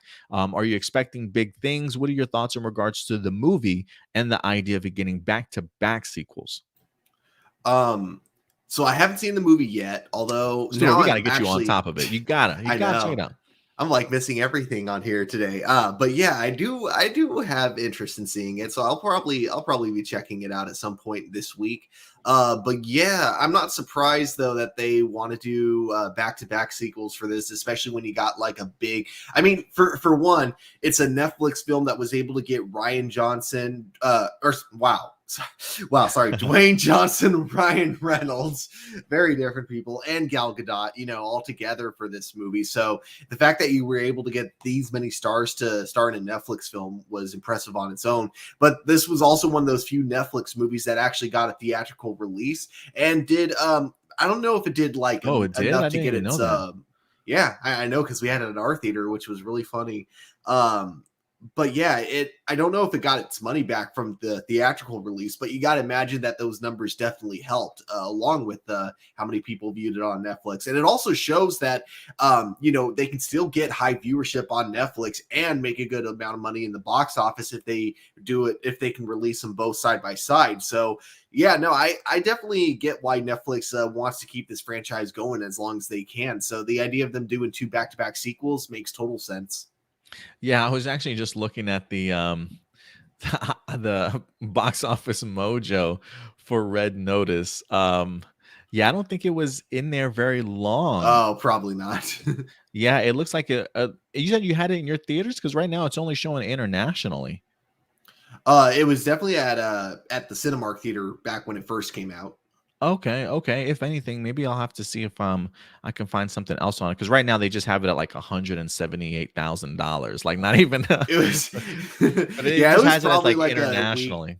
Yeah, it was probably like a week-long release then. So yeah, maybe they didn't Oh, make a okay. lot of money from the box office, but I guess like any amount of money is like still like all it does is add to how much they already made from the viewership on Netflix. Yeah, I was gonna say, if anything, I am kind of curious as to how much money Netflix made after just all the massive amounts of viewership that they wind up getting back from this. I mean, if everybody, I mean, look, it's no secret, right? Like um, when it comes to Netflix, they don't mind overpaying for content. Hmm. They write up huge sort of contracts and just to go ahead and make sure that they have content on their streaming service, which I don't blame them, especially in the world where you're trying to compete with Disney Plus and HBO Max right now. It is one of and Amazon too, right? You definitely need all the content that you can, but an eight-figure deal just for the writer and director alone, and then having to pay the stars and like that's just for the first one and now you want to go ahead and do back to back and bring them back again. I am kind of curious as to like the money amount that they're actually asking for when it comes to doing these back-to-back sequels. I think the idea of doing them back-to-back will certainly probably be a money saver in that regards. But I think this is probably a really good bet. I mean, people are going to come out and see these three stars anyway because they are probably the most popular stars in Hollywood right now as far as like just bankable, with just the characters that they've played, the humor that they provide, the action that certainly is brought to it. And honestly, for me, seeing Gal Gadot in this movie, I really enjoy just how relaxed she was and just how like it feels like she had like they all had honestly a great time filming this movie together. And I felt like this was like the most at ease, just having a great time I've ever seen Gal Gadot in a particular movie. So I really enjoy seeing these three together. Again, while I wasn't super impressed with the film itself, it definitely was an enjoyable time to say the least. So yeah, I would be open for the idea of upcoming sequels with these three. I'm just hoping that at the end of the day, Stuart, Netflix does get their money back for just the amount of money they got to put forward just to make these movies to begin with. Yeah, definitely. And you know, for DC and Marvel fans, you got to consider this a win as well because you know, during the filming of the first movie, it got Dwayne Johnson and Ryan Reynolds. I keep almost saying Johnson, Ryan Johnson instead of Reynolds. Anyways, they were talking, and yeah, it sounds like they both really want to do like a Marvel DC crossover. So if there's ever a possibility of that happening, if any actors can get that, you know, get that train rolling, it's those two. So, you know, you got to want more sequels from them because then more sequels you get with the two of them filming together, the more time they have to talk and hopefully like find a way to make this actually happen, you know? Yeah, I'm hoping so too, man. I'm hoping so too. Nathan Moore does say it's all about increasing subscriptions, Yeah. and it definitely is. And I think movies like that certainly do help to their overall numbers just in general. But guys, let me know your thoughts. Have you checked out Red Notice? What did you think of the film? Are you highly anticipating the idea of two upcoming sequels? It seems as though the writer is hard at work and putting it together, and right now it's just going to be about managing these busy schedules because I'm sure they've got a lot on their plates. I believe Gal Gadot is going to be working on like Cleopatra. I think she's also got Wonder Woman 3 in there. Dwayne is always busy. We've got Black Adam certainly coming for him. Maybe a presidential run at some point in time. Who knows? So take full advantage of this while you can. I don't know what Ryan Reynolds is doing, but he's a hot commodity also because you know, his future with Deadpool certainly seems bright in the MCU. But we'll see, guys. But you let us know your levels of anticipation for the Red Notice sequels. And with that out of the way, guys, we got two more topics that we're going to be getting into before we get to your guys' live viewer questions. And we're going to go ahead and jump into the realm of television, but we'll be back to movies here in just a little bit. Because Stuart, the next topic I definitely want to go ahead and talk about has a soft and warm place in my heart, man.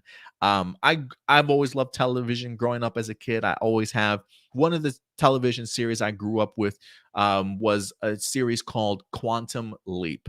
I don't know if you guys recall it at all. When I used to watch it, I think it used to come on like the USA Network or something like that when I checked it out as a kid. But I used to love Quantum Leap, starring Scott Bakula, one of my favorite TV actors. He even went on to do a series of Star Trek Enterprise, if I'm not mistaken. Also, I've always been a big fan of Scott Bakula's career. But this concept of the idea of a scientist going through time, if you will, there was always something really intriguing about that. Seeing it fail miserably, if you will, and finding himself in like all these interesting predicaments and sort of situations, right? Being thrusted into people's lives, becoming somebody, having to try and solve whatever problem it certainly was that he was facing in there in order to kind of move on to sort of the next life, if you will. For me, Quantum Leap was always so fascinating in the sense that it, for me, I think, especially as a kid, it really kind of helped build empathy towards other people. You know, getting the opportunity to see Scott Bakula, you know, his character being thrusted in other people's shoes, not knowing who he even was when he first gets transported into their body, having to slowly learn who they are, their struggles, what they're trying to kind of overcome and stuff. And for me, it always was a great show in the understanding of, you know, you never know what other people are going through until you're actually walking in their shoes. And so it really, for me, I honestly felt like as a kid, it helped build my empathy to be more understanding to people and knowing that we all come from different environments. We are people at the end of the day, but we all have our own struggles. And I think that's something that um, should be pretty interesting. And I always loved that concept as a kid when it comes to Quantum Leap. And it's been a while since this film or since this television series was on air. But Stuart, it looks like a revival is about to happen for Quantum Leap. And I could not be more excited than this. Let me go ahead and dive into this with you, Stuart, because this actually comes to us from The Hollywood Reporter, letting us know that Quantum Leap sequel pilot has been greenlit by NBC. It does say the possible return of Quantum Leap is taking a big step forward at NBC. The network has greenlit the sequel pilot to the 1989 time traveling adventure drama that ran for 5 seasons on the network. The synopsis reads, it's been 30 years since Dr. Sam Beckett stepped into the Quantum Leap accelerator and vanished. And now a new team has been assembled to restart the project in hopes of understanding the mysteries behind the machine and the man who created it. The description makes it sound like original stars Bakula is on board. Nothing is official, but per sources, the actor may in fact be involved. It says in September, Scott Bakula did tease significant conversations about a revival were happening. He says there's a very significant conversations about it right now going on. Said Bakula, who played the physicist who voluntarily time travels and fixes mistakes of the past by leaping into the bodies of others. I don't know what it would be like. I don't know who would have it. The rights were a mess for years. I don't know if they were ever sorted out. That's always been the biggest complication.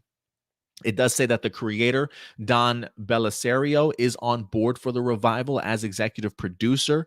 The showrunners are Stephen Lilling and Brian Winbrandt from the Gotham series. They're both showrunners as well.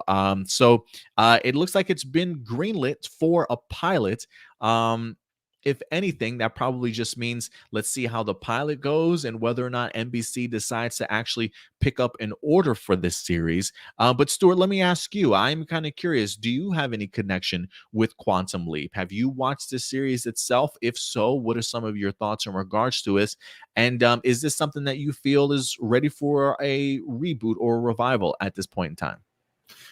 So, so I never watched Quantum Leap, the TV show, but just everything that you've been describing about the show, like when you were watching it, like the premise of it, I do think that is something that could easily work today, as whether or not they decide to revive it so it's like a direct sequel, or if they decide to completely reboot it. I think it would work either way, and I think it seems like it's the perfect show for having, like, if they want to have a little bit of action they can, but if they also want to like have a little bit of social commentary, it feels like the perfect premise for that as well. So yeah, it makes total sense that they would want to bring a show like that back for a modern audience. Yeah, I definitely agree. And I think that's what has me so fascinated about this. If you haven't checked it out, I definitely would recommend at least checking out like an episode or two just to understand the premise a little bit better. But it's really the idea that this physicist winds up creating this time traveling machine to be able to at least travel back in time within his own timeline or within his own time, like his life period or whatever the case may be.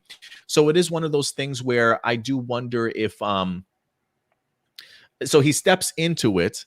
And unfortunately, I don't know if the machine worked or not, but it takes him clearly back to a different time period. And instead of him actually being able to come back home after he winds up solving whatever mystery or problem he has, he literally gets leaped out of that body and into somebody sort of brand new. So it's really the idea of him waking up in these really awkward situations sometimes, finding out who he actually is by like looking in a mirror to kind of see who he's representing, what life he's kind of living, and then, just being like a fish out of water element in somebody else's body and having to get acclimated to try and figure out like, okay, so what's the real core problem that this character is facing? And then, he's got his little buddy that is able to communicate with him from the future, but like as a hologram to kind of help him navigate through the story or the person's life that he's in, giving him additional information that he may not necessarily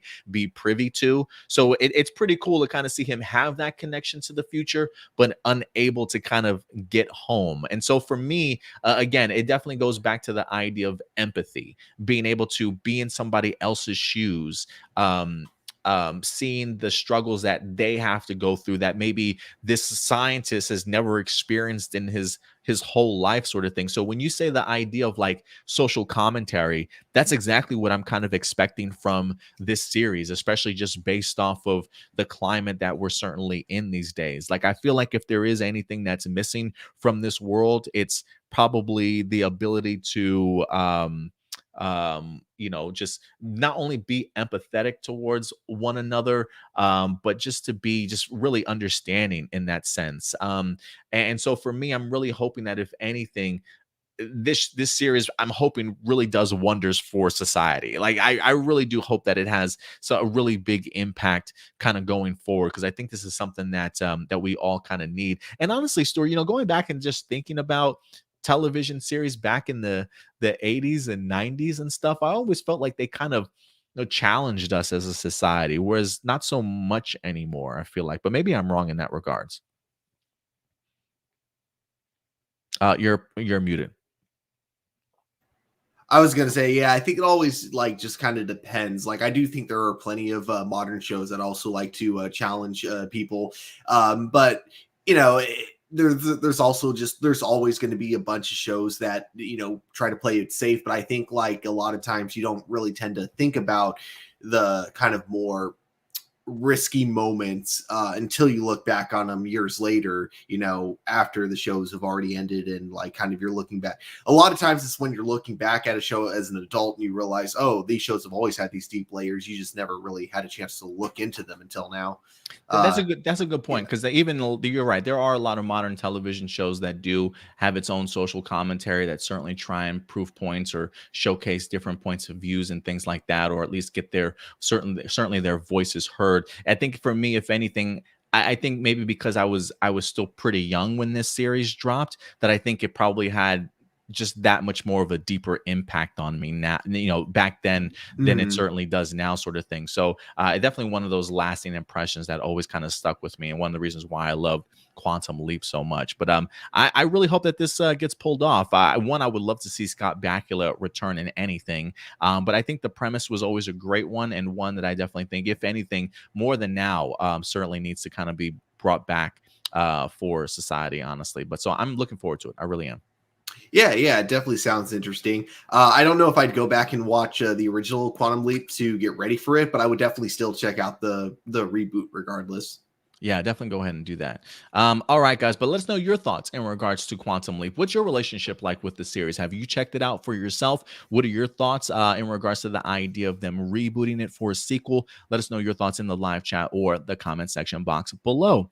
And last but not least, Stuart, we got one more topic that we're going to be breaking down for you, and we're going to go ahead and jump back into the world of movies, because this is a movie that I love the originals.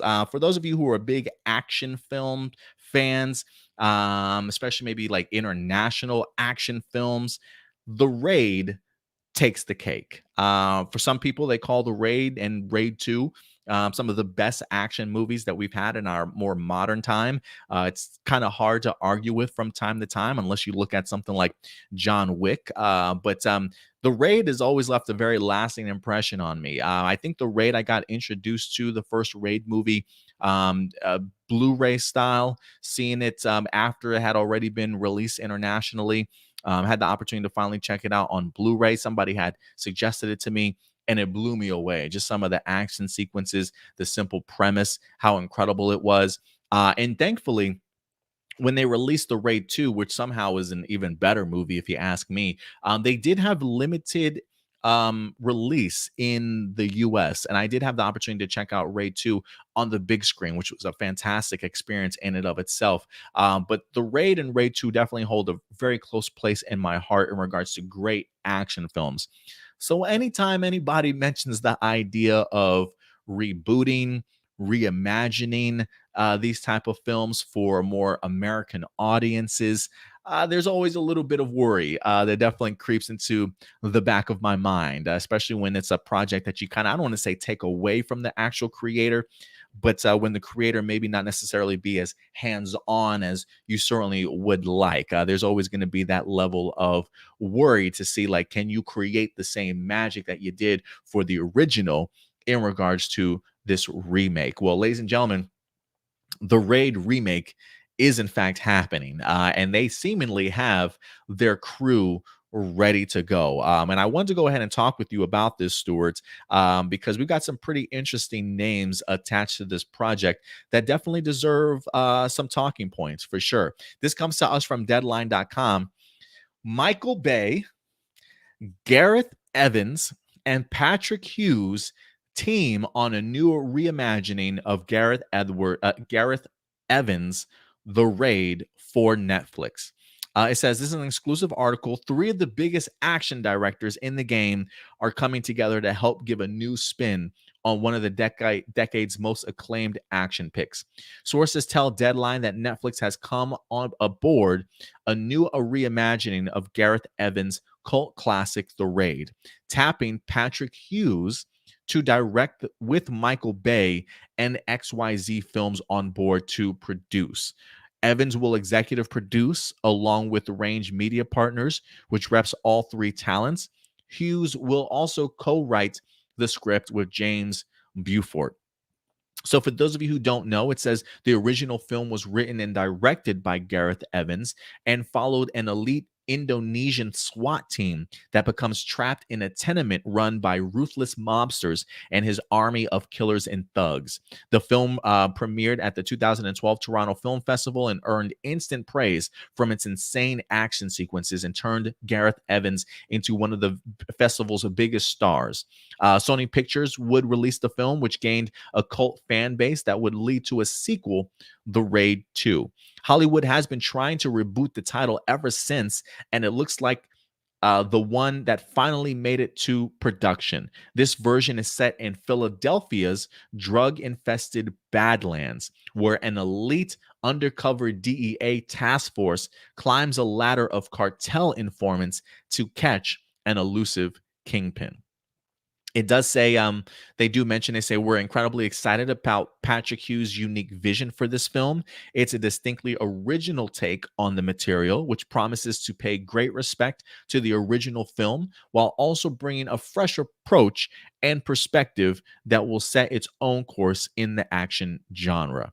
It says the package has been in works for some time, and insiders say it all came together after the rights lapsed on the most recent try at a reboot. Once that happened, Bay and Hughes repped, suggesting taking a shot at getting involved in the reboot, and both were game. Since both shared rep, sources add that the introduction was made between Bay and Hughes, who instantly hit it off as they are both made from the same cloth given their high-octane action ties. On top of that, Hughes' new take on the story excited all those involved, including Michael Bay and Gareth Evans.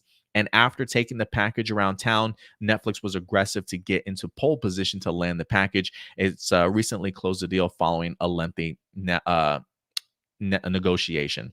So for those of you who don't know Patrick Hughes, he's most notably known for his time on The Hitman's Bodyguard and the sequel, Hitman's Wife's Bodyguard, along with his work on Expendables 3 as well. So Patrick Hughes definitely has some action flicks under his belt.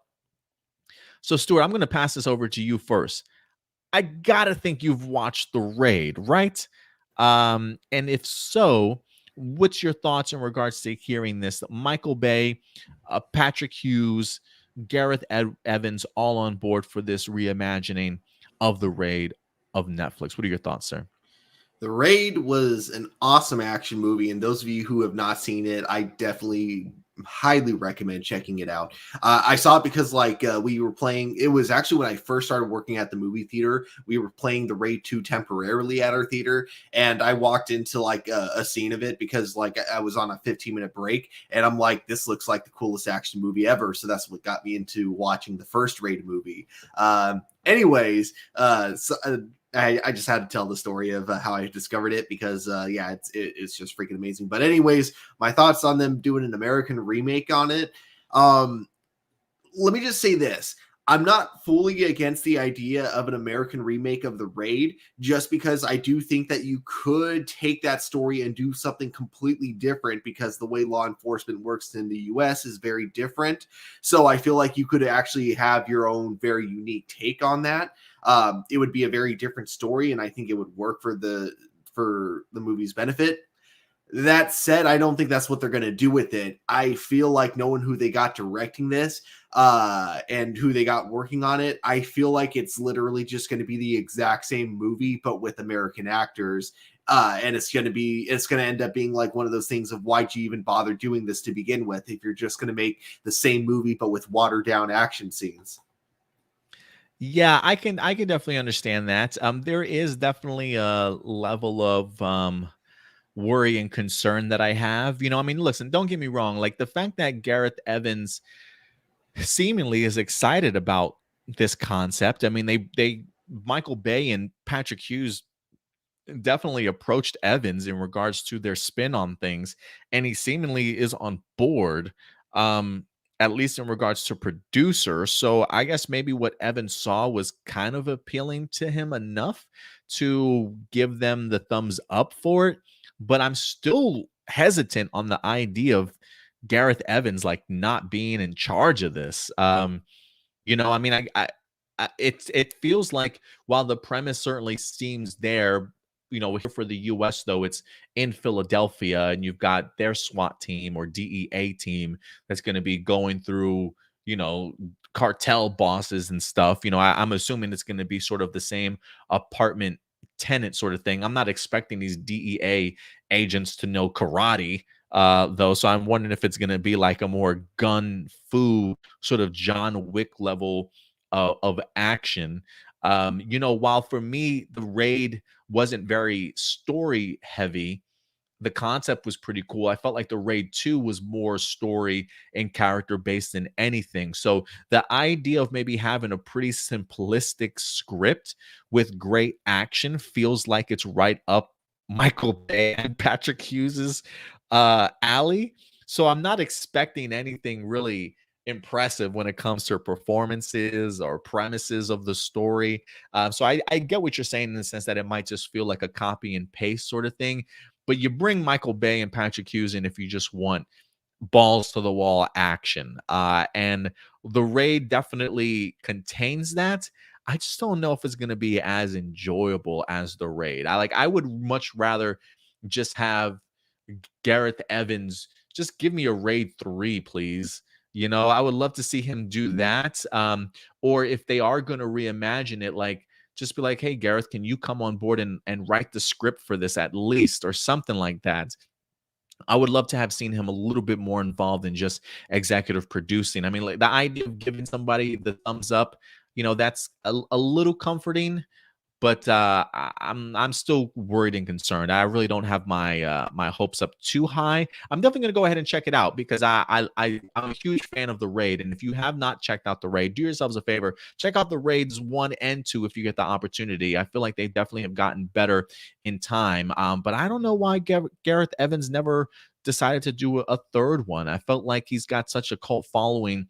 I'm maybe hoping that him executive producing this one, maybe they will get some money back for it, and maybe he'll take that money and then do a raid 3 at some point in time. But I don't know how I feel about this, Stuart. I'm kind of on the fence right now. Or maybe you get a Akira Toriyama situation where he hates it so much he makes a third one to spite them. God, I hope so. God, I hope so. I will say this. I am thankful that it's not necessarily Michael Bay directing. At least he's going to be attached as far as a producer goes. Patrick Hughes, I didn't mind A Hitman's Bodyguard. I certainly enjoyed it. I thought it had some pretty good action sequences. I never did get the opportunity to check out the second one, though. But yeah, again, when you're talking about Hughes and Bay, don't expect storyline. Expect action, and I think that's exactly what we're going to be getting here. But we'll see. We'll see if it's just going to be a watered down version. That's your concern and worry. Yeah, I feel like it's just going to be the same movie, but like watered down. And I say watered down not in the fact that it's not going to have like a lot of action in it. I'm sure it's going to have just as much. I just don't think it's going to be as good because, when I think of these directors, I tend to think of more like shaky cam, quick cuts type of stuff. So everything I loved about the first Raid movie, which was the fact that it would just be long takes and the angles would show you like everything. I don't think we're going to get that. I think it's just going to be kind of the same plot, but with a little more guns and a little less, actual like hand-to-hand combat. Yeah, I agree. But Evan's directorial style really worked well for the Raid. Getting to kind of see American remake in the vision of a different director. It should be interesting to see how their action sequences are kind of involved. But yeah, I always thought it was pretty gnarly movie.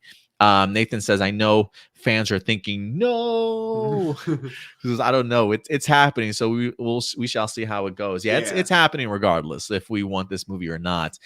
So we'll see what what happens here. Marcelino does say you don't hear a lot of foreign movies get an American remake. I don't know about that. I feel like Girls with the Dragon Tattoo got a remake. I'm trying to think. Let Me In. I believe got an American remake. I do feel like I hear a lot and you of get quite a like the few horror movie, like The Ring and The Grudge. Yeah, things like that for sure. He does say one of the foreign movies that needs a remake is the 2017 Russian movie The Guardians. Why does that sound familiar to me? Is that like the Avengers movie? The Russian Avengers movie? Let me see. Wouldn't doubt it. Russian The Guardians. Let me see.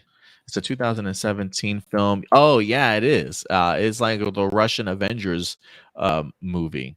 Which So it's like one of those mockbusters where it's like it's meant to look like another movie, so you buy it thinking that it's meant to be like a spin-off or a tie-in. yeah, it's like a blockbuster movie. Like you would see the Avengers, like all of them plastered, and then the B level versions of those right next to it, sort of thing. B and C level from other foreign markets. That's what that was. But maybe that would be pretty cool to see.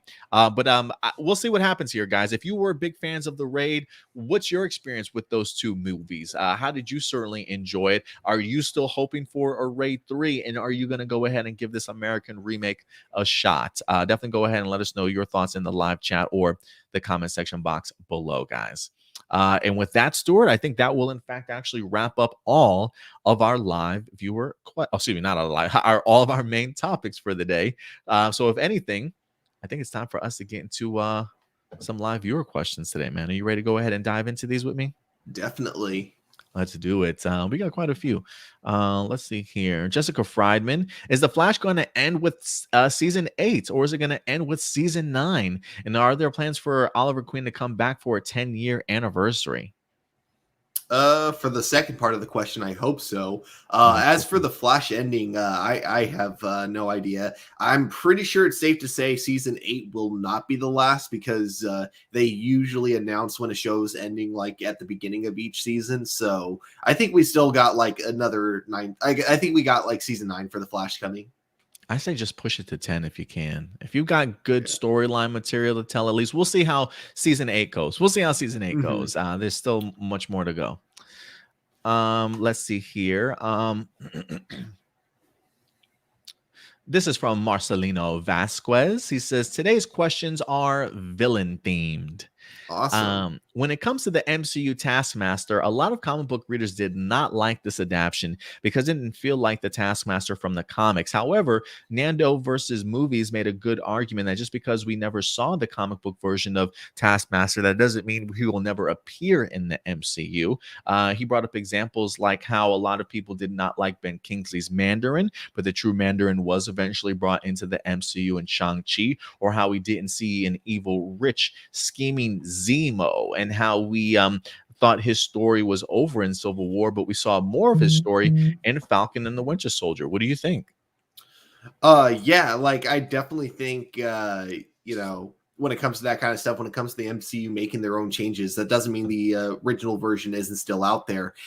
We even actually, like someone brought up a good point with this. We even with Hawkeye, we kind of have the thing where people are worried that they just retconned Agents of Shield by making it so like Oh. Clint's wife was Agent 19 instead of Bobby Morris, the Mockingbird. Mhm. But I mean, I don't think that retcons Agents of Shield. I think it just means you had two Agent 19s in the MCU. One of them took up the mantle Agent 19. The other one called themselves the Mockingbird. It doesn't mean like, yeah, just because you have one, that doesn't mean you can't have both.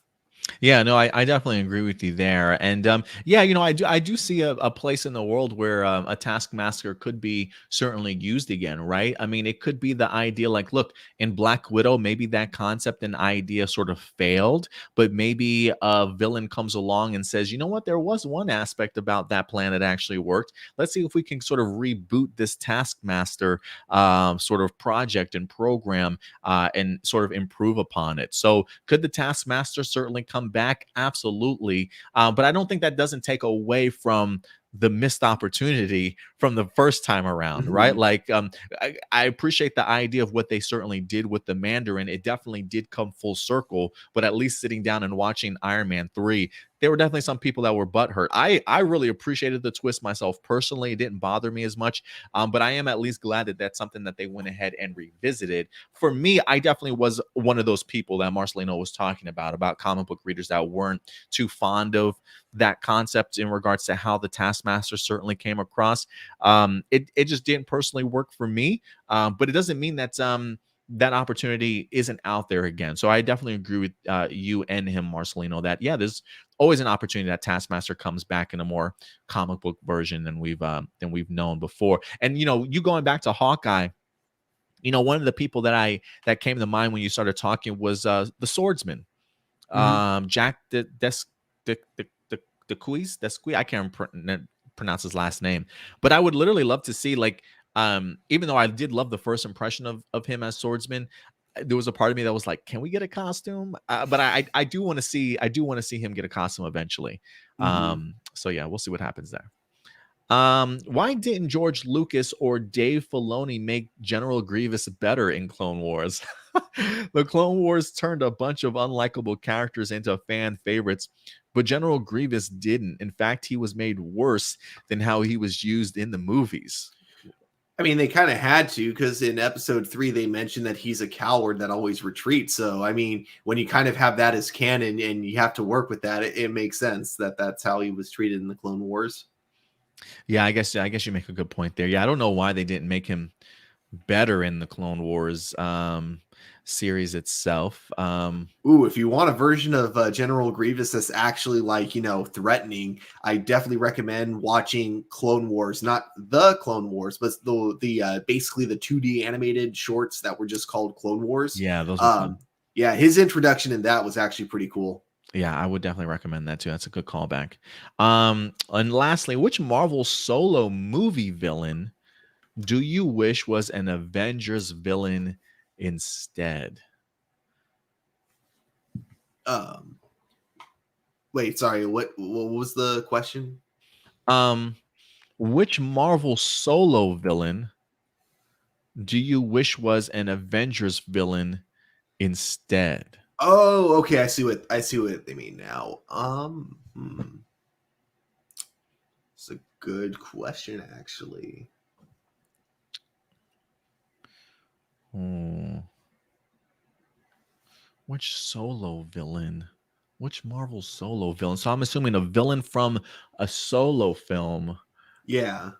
that would make a formidable Avengers villain. I think there's a reason why they're solo film villains. um, I um hmm. The one that kind of comes to mind is I feel like the Mandarin would have been able to go toe to toe with the Avengers if he had ooh, all the rings um with his army. So that'd be a pretty cool one, I think. I definitely agree with that. Um, I'm trying to look at all these people like Zemo. I mean, Zemo already technically went against them in Civil Yeah. War. Um, I'm looking at some lists like the Vulture, no. Killmonger, no. I don't even know if there's a lot of solo villains, man. Maybe Agatha. I would even Yeah. so far say Agatha Harkness from WandaVision, as far as like being formidable enough, you know. Yeah, and then same with the villain from Thor: Dark World. What was her name? Oh yeah. Yeah, Was it Enchantress? yeah. Or sorry, not Dark World, Ragnarok, but Oh, yeah, hell, was it Hella? Hella? Hela. Yeah, that's right. Yeah, that's a good one too. That's a good one too. Yeah. I would be down for that. I'm just trying to look at some of the other names. Dormammu from Doctor Strange. I don't know how Well, I you would. guess he is an Avengers threat type of villain, so I think he would be a correct one too. Yeah, he wouldn't be too bad. I could probably see that happening just as far as Avengers level threat. Um, But I think you put it best. There's a reason that they're the solo villains.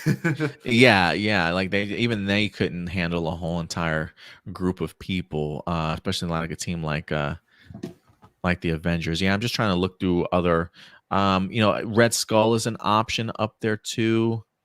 They even have Ego, but he was from that's not really a solo film. That's more yeah, I do like the Hella from I think yeah, Hella and the other two that we mentioned I think would work out really really well. So good question there, Marcelino. Let's see here. Who else we got questions from? AJ's got a couple questions today. Which version of Flash Thompson do you like more from all three Spider-Man movie universes?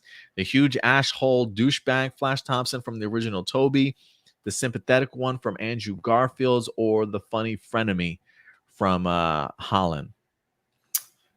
I guess entertainment wise, I think the most recent Flash is probably the most entertaining. But if I'm judging like comic book accuracy and the one that I could see like them actually doing more with, probably the one from Amazing Spider-Man. Since I don't know, out of the two versions of Flash, he's the one I could see actually becoming Agent Venom.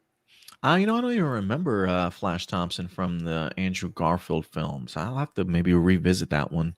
But I am in agreement with you as far as like entertainment wise, the Tom Holland one. But for me, even comic book accurate, at least as far as like original Spider-Man movie, like comic book goes, probably the Sam Raimi one for me. But like if you're looking to maybe do more, like you said, like Agent Venom, yeah, maybe the Andrew Garfield one. But yeah, for me, I don't even I barely remember them.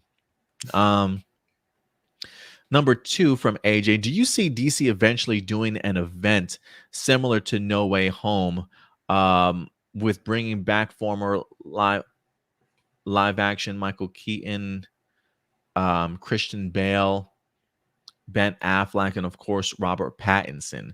Would you like that, or think it would be a copy of No Way Home just to be epic, considering DC is already not well received when it comes to DCEU movies? No, I don't see that happening anytime soon. I mean, I feel like the closest we'll get will be the Flash movie, uh, because when it deals with multiverse, we're getting Ben Affleck along with Michael Keaton, and who knows, maybe fucking Christian Bale does pop up somewhere in this freaking movie. Like, who certainly knows? So no, I don't think we'll get a movie event style that's just like No Way Home, but I think the Flash movie can definitely have attributes of that for sure. I think they're going to do some rewriting on the Flash movie in order to make a moment like that with the three Batman. It's just not going to be as like memorable as No Way Home. I think it's going to be like, you know, like what we thought the cameos of Toby and Andrew were going to be for No Way Home. I think that's Those what little they're quick actually going to cameos. be, yeah, for the Flash. I can see that. I can see that. And yeah, the Flash will definitely be an event film in and of itself. I mean, it definitely is building up to be a very epic moment for DCEU movies going forward. Do you agree that streaming services allows actors who have been part of huge fan favorite films and TV shows to have more appreciation for their work? Plus, even allow them to watch themselves, especially when they reprise their roles in a new sequel or revival. So, do you agree that streaming services allow actors who have been part of huge fan favorite films have more appreciation for their work? Um, I mean, I don't necessarily know if it's just streaming services. What do you think, Stuart? Do you agree that streaming services allow actors who have been part of huge fan favorite films and TV shows to have more appreciation for their work and even allow them to watch themselves? I don't understand the premise of the question though. I mean, I think I get it. I think it's just like an easier way for them to kind of reflect back on their work. And yeah, I guess I think I can see that being true to an extent. I think it's a lot. I think like streaming has made it more convenient for looking back on certain things rather than having to go through your old DVD cases and like look for them, I guess. I get you. And because of that, I'll go in. He's got one more question. I'll dive into it. What former Arrowverse star would you like to see pop up and even help Diggle mentor his own Justice U series, especially if this even allows Mia Queen to return to pop up? Diggle is very much the uncle of Mia Queen and William. I mean, we kind of joked around about the idea of Wallace Day returning as a possible instructor, Mhm. but if you could see some other Arrowverse stars coming back to help out Diggle, who would you like to see maybe pop up in the series? Honestly, I'd like to see any characters that probably had spin-off shows kind of set up for them, but never got to actually go through with it. So, like, if they wanted to bring in Painkiller, and if they wanted to bring in Wonder Girl, the Mm. what was that the character's name? It was basically the new version of Wonder Girl. If they wanted to bring her in, and maybe even bring in some characters from other shows that have ended, like Supergirl and Black Lightning, like that'd be pretty cool too. Yeah, I think that would be pretty cool too. Like I would love the opportunity to see even Thea Queen come back. I think that would be pretty Hmm. cool at some point in time. Even was it Wild Dog? Um, Oh yeah. yeah, I would love to see him come back also. Maybe even have his daughter join up. Although I think she was in school. She might have been in high school already, but she's probably definitely older. Like have her come in as a training to be a new Black Canary or something like that. I don't know. It'd be pretty fun. But Juliana Harkavy as a Black Canary would be really great. Like you said, just people that maybe had spinoffs that not necessarily getting that opportunity anymore. Definitely give them a place to certainly come back to. So I would be a big fan of any of those. Let's see here. Doomsday's got a couple questions. What was your original initial reaction when they announced that they were going to put Iron Man, Captain America, Thor, Hulk, Hawkeye, and Black? Oh, I guess when they were going to be putting together the Avengers in one movie. What was your initial reaction when they announced the Avengers movie? Oh, I didn't think it was going to happen. I thought it was going to be one of those things that got into production, but then they gave up on immediately. Yeah, I think I'm in the same boat as you. I guess for me, it felt like such a huge mountain to climb that I didn't Hmm. even think that something like that was even possible. So yeah, I didn't necessarily believe it at first either. Which battle from Shang-Chi was your favorite? The bus fight or Shang-Chi versus Wenwu when they each had 5 of the 10 rings? Ooh, God, both of them are really good. Probably the latter. I did think the fight between him and his dad at the end was like extremely epic. Yeah, it was pretty epic. I'll to be different. I'll go ahead and do the bus fight. I feel like because anytime I try and rewatch the Shang-Chi movie, I always get interrupted or never am able to finish it again. And so I always come across the bus fight though. Like I watched that bus fight so many damn times. It has a lot of it just feels very Jackie Chanish to me. And I thought it was actually pretty cool. Great humor between the two main characters and great action sequence. But yeah, for me, the bus fight just to be different. Mhm. You might have missed this question last week, but which Marvel movie do you think was the most creative one and why? Mm. The I think most creative. it's Oh, go ahead. I think it's like tied for me between the first Guardians of the Galaxy movie and Eternals in terms of just creativity.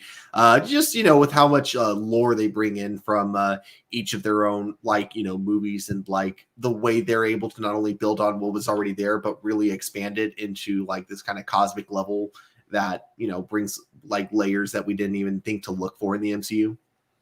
Yeah, that's a good one. That's a good callback. For me, the first movie that comes to mind for me is Thor. Is the first Thor movie in a sense of for me, it was just a really bold take, a really risky move by Marvel. The idea of like, look, we've already got these sort of ground level heroes. The idea of now sort of expanding your MCU for the general audience that's very early on in the MCU. to be exposed to the idea of gods, right? And like, different planes or astral planes, and like, just different worlds and stuff. For me, I felt like that was just super creative. I mean, from the Rainbow Bridge to the costume designs to the different realms that they get the opportunity to kind of explore and stuff. So for me, probably Thor is one that is the first one, at least, that pops them into mind, and then secondly probably would be Guardians of the Galaxy in regards to especially that first one. So those are probably the ones that I would fall back on. Hmm. Um, I will say this: Thor was definitely the movie that could have made or broken the MCU. Absolutely. Yeah. It could have just come across as absolutely ridiculous, not believable enough. So that was definitely a risky movie in my eyes. A couple other questions. Ibase, what's up, Ibase? Appreciate you coming through. What film and TV series do you feel is very underappreciated and deserves to be checked out by people? Any underappreciated film and TV series? Um,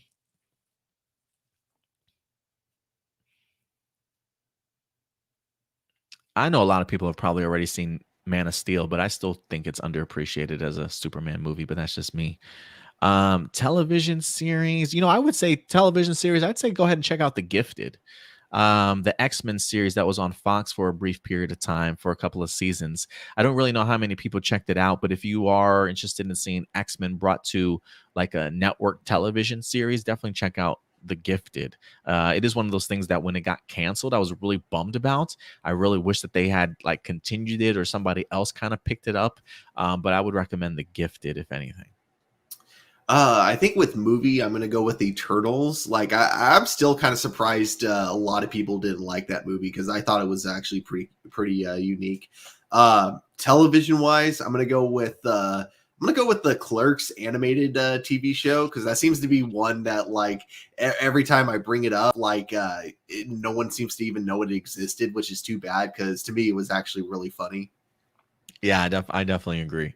Let's see here. What do you think of the first Aquaman movie, especially when it first got announced, then released? And do you think the second installment will be even better? I do think that the second installment will be even better. It seems like James Wan is even getting further into his bag. If you thought Aquaman was already sort of like, I don't know. Like for me, I didn't know what to expect from Aquaman, but I can tell you it wasn't that. Um, I think James Wan and just the effort that they put into it, right? Like for me, I think my curiosity was how are you going to do characters underwater and film these scenes and these sequences and stuff? But James Wan found a fantastic balance to it and really kind of helped bring it to life. I mean, I had a lot of fun with Aquaman, and I think the fact that that movie wind up making $1 billion surprised a lot of people. And I think it just is showcases not only the fun that the movie is, but how well directed and just creative it is in regards to just exploring a whole new world and opening up a branch of the DCEU that I don't think any of us really expected. So when it comes to the first Aquaman movie, I think it's a great ride. It's one that I have watched over and over again. It's got that type of level of replayability for me. And if you ask me what the epic battle at the end is one of the coolest things that I've seen and final battles when it comes to a DCEU film also. So I think James Gunn is just going to take all the great things that worked about the first one and expand upon it and just make it even more epic than what we've already seen so far. Sounds like a high bar to ask, but production has officially wrapped on Aquaman 2. It is happening, and I do think it will be even better than the first one. What about you, Stuart? It sounds like James Wan was more excited about this one than he was with the first movie. It feels like the first movie was definitely him. Not trying to say it just like completely was by the numbers, but you could definitely see they were trying to play it a little bit safe with the first one. But with this second Aquaman movie, it looks like James Gunn is or wow, sorry, James Wan has been given more freedom, and we're going to be seeing him go a little more, not just a little more crazy with it, but it looks like he might be also going a little more for some emotional strings as well, from what he's been saying. So yeah, I definitely look forward to seeing what he does with this. Yeah, me too. Me too. And Jason Momoa is just a massive star right now too. I think Oh yeah. the ladies and even some of the guys love seeing him. Why do you think the Titanic has been such a huge box office hit since it came out?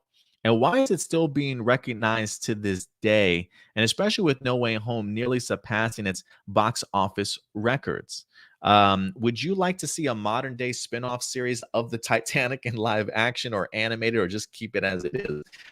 Spin-off? No, I'm good. I think the story of the Titanic has been told plenty of times. So no, I'm good on it. But Stuart, why do you think Titanic has been such a huge box office hit since it came out, and why is it still being recognized to this day, especially with No Way Home nearly surpassing its box office records? I think just because it's a movie that people love the directing on. It was one of the most expensive movies at the time, so I think usually when you hear when you hear money was involved with the movie, that also gets people in the seats. And because James Cameron I don't think James Cameron has ever made a flop. So I think all of his movies have all at least hit like a few $100 million. So I think there's like the name value to it as well. Yeah, I can't really think of any one single factor that leads to it being one of the best selling movies ever. But yeah. Yeah, I think for me, when I first saw Titanic, I think it was just the massive, like just how massive the movie was, the effort. I mean, the idea of how like they literally built these gigantic fucking set pieces and stuff right Hmm. inside of the big sort of water tank, if you will. So they definitely went above and beyond. And it's James Cameron too, I mean, the guy just doesn't miss, unfortunately. I think he's got a great balance of just visuals, pushing technology, and really getting, like he always talks about, just universal themes, that really connect to each and every one of us. And to be able to take great stars, mind you, that have gone on to have fantastic careers, I think the star power alone definitely helps carry it. The performances help carry it. And everybody loves a great sort of love story, if you will, right? And so I think Titanic just had a lot going for it. And trust me when I say Spider-Man No Way Home definitely has an uphill battle to climb in regards to surpassing it. Lifetime wise, gross in the film, just worldwide, Titanic is still number 3 in the world. Hmm. $2.2 billion, whereas right now Spider-Man No Way Home has made $1.5 billion. So as far as worldwide lifetime goes, it is very much still um it is very much still Titanic. Now, Spider-Man No Way Home has surpassed it domestically.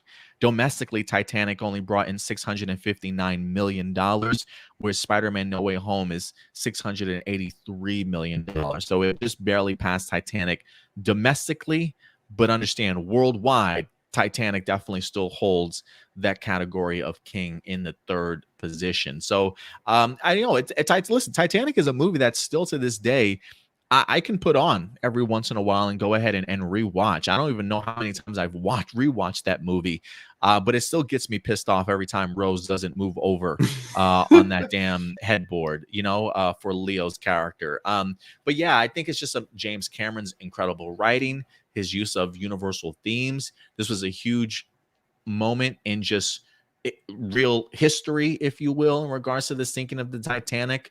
And so I think it has a lot of things that definitely are keeping it still relevant to this day, despite the idea of new movies like Spider-Man No Way Home being impressive as it is. Mind you, impressive as it is making money now, this Titanic was big even back then and still holds the record after all this time. And I think that just speaks volumes in regards to like even taking inflation into account, Stuart. Like these Hmm. movies still have a hard time passing what Titanic has been able to do. I don't even remember how many times I've seen it in movies, but yeah, it's up there, man. It's a big movie.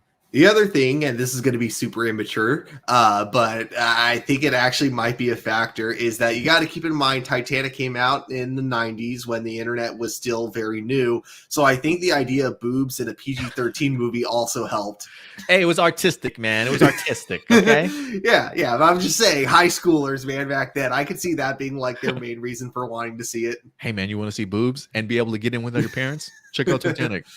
Yeah, we'll see. Well, that's a good one. Great question though, man. Thank you very much. Gabriel's got a couple questions.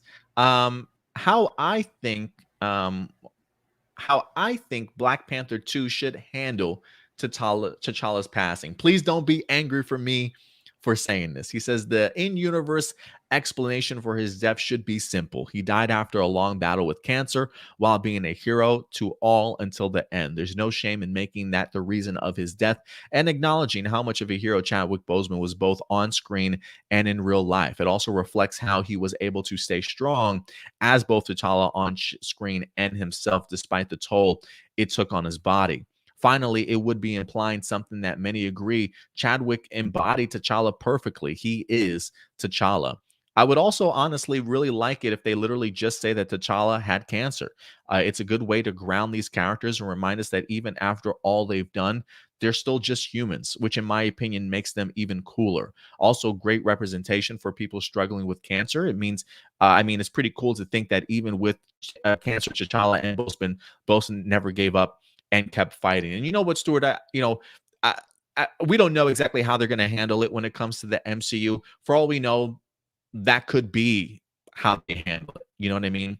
A way to maybe pay honor to the man. But I think for me, hearing the news, obviously extremely sad in the passing of Chadwick Boseman. But I think for me, what really hit me and I think really struck a chord at me was the idea that this man had this thing that he was fighting for such a long time and still put on incredible performances, still did movie after movie after movie, not ever using it as an excuse in his life, and I think it's so easy for us as human beings to use things like that as an excuse as to why we can't accomplish anything.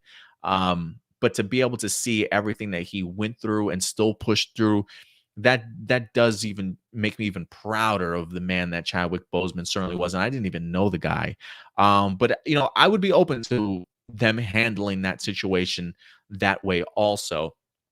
I do wonder if they wouldn't tackle that just from a comic book standpoint. Like I wonder if whatever he took to become Black Panther, to gain his powers, I wonder if something like that is powerful enough to even fight off diseases and cancer and things like that. You know what I mean? I don't know exactly how that works, but if it doesn't have that type of effect, I can kind of see them going down that pathway. But what do you think about Gabriel's approach in regards to how they should handle T'Challa's passing?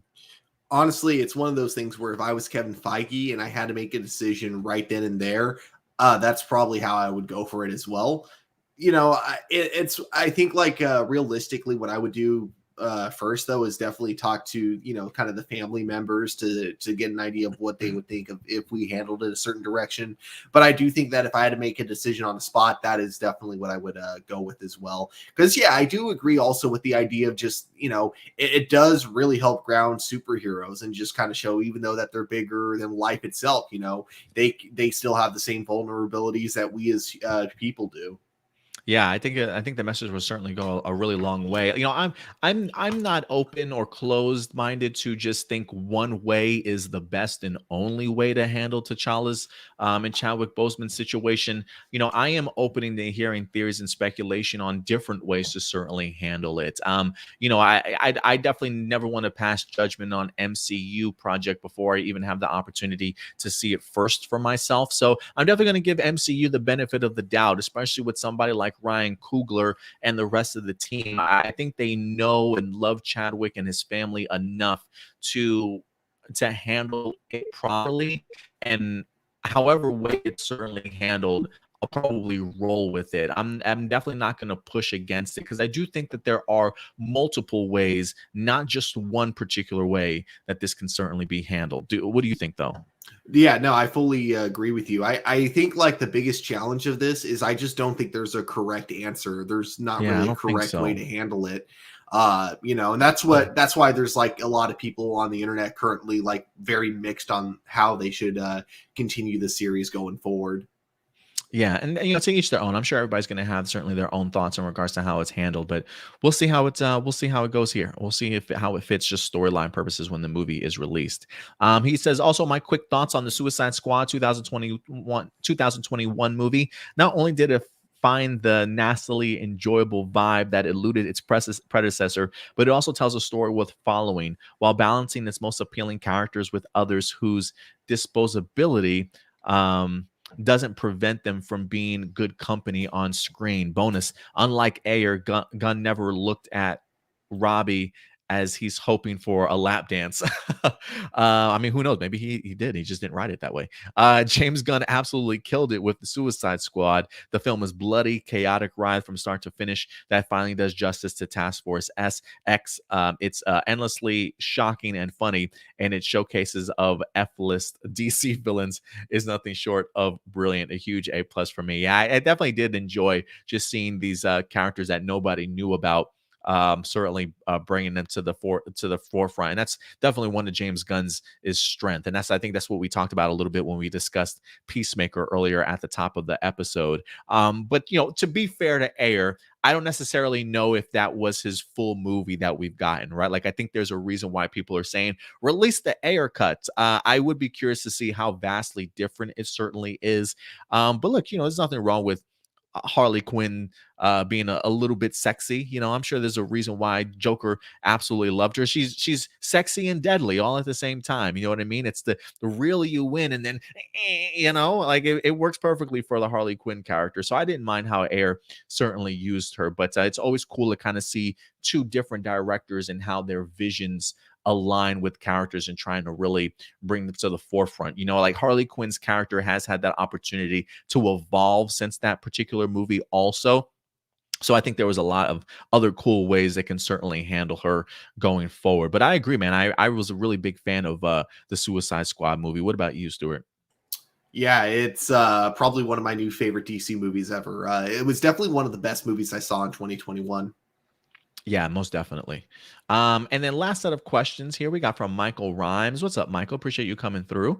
What was your reaction with the sudden tragic passing of Paul Walker in the Fast and the Furious 7 movie? Did you like the closure that they have on his character, Brian O'Connor? That was another tragic passing, unfortunately. Somebody that was just taken way too early. Definitely bummed me out to the point to where, Stuart, I never watched Fast and the Furious 7. I think honestly, after the death of Paul Walker, I fell off of the franchise. I honestly stopped watching it. I don't know if it was like I just knew it was going to be too emotional for me to watch Fast 7 to kind of see how his storyline was wrapped up and things like that. But it definitely took the wind out of my sails when it came to Fast and the Furious 7. What about you, though? Yeah, like I didn't really have any attachment to him as an actor. I didn't really keep up with him, but it was definitely sad to hear about. But I think the way they kind of not really address they didn't really address it in the final or in the seventh Fast and Furious movie, but the way they kind of wrote Brian's character off, I thought was very respectful. The kind of closure they gave for him, like finally having his own family together, I thought all that was very well handled. Yeah, I definitely agree too.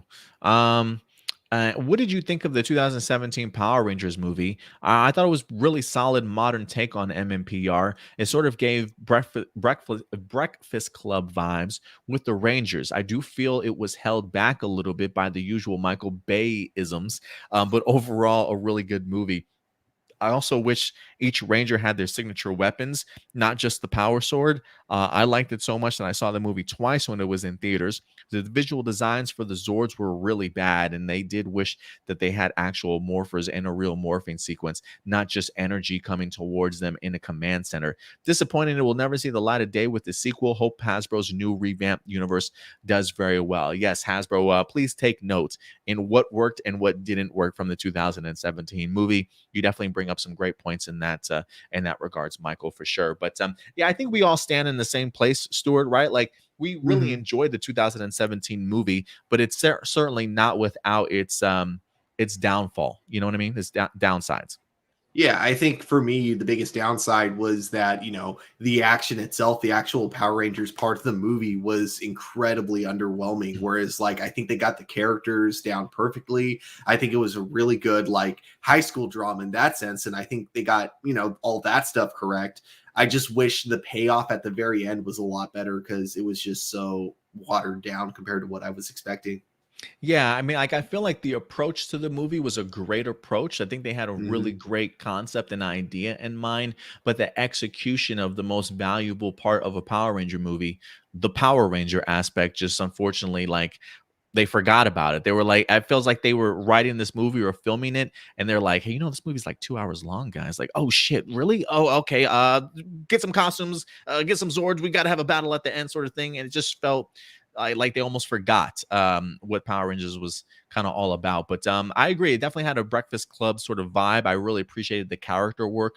Really great characters too that really jumped out at me.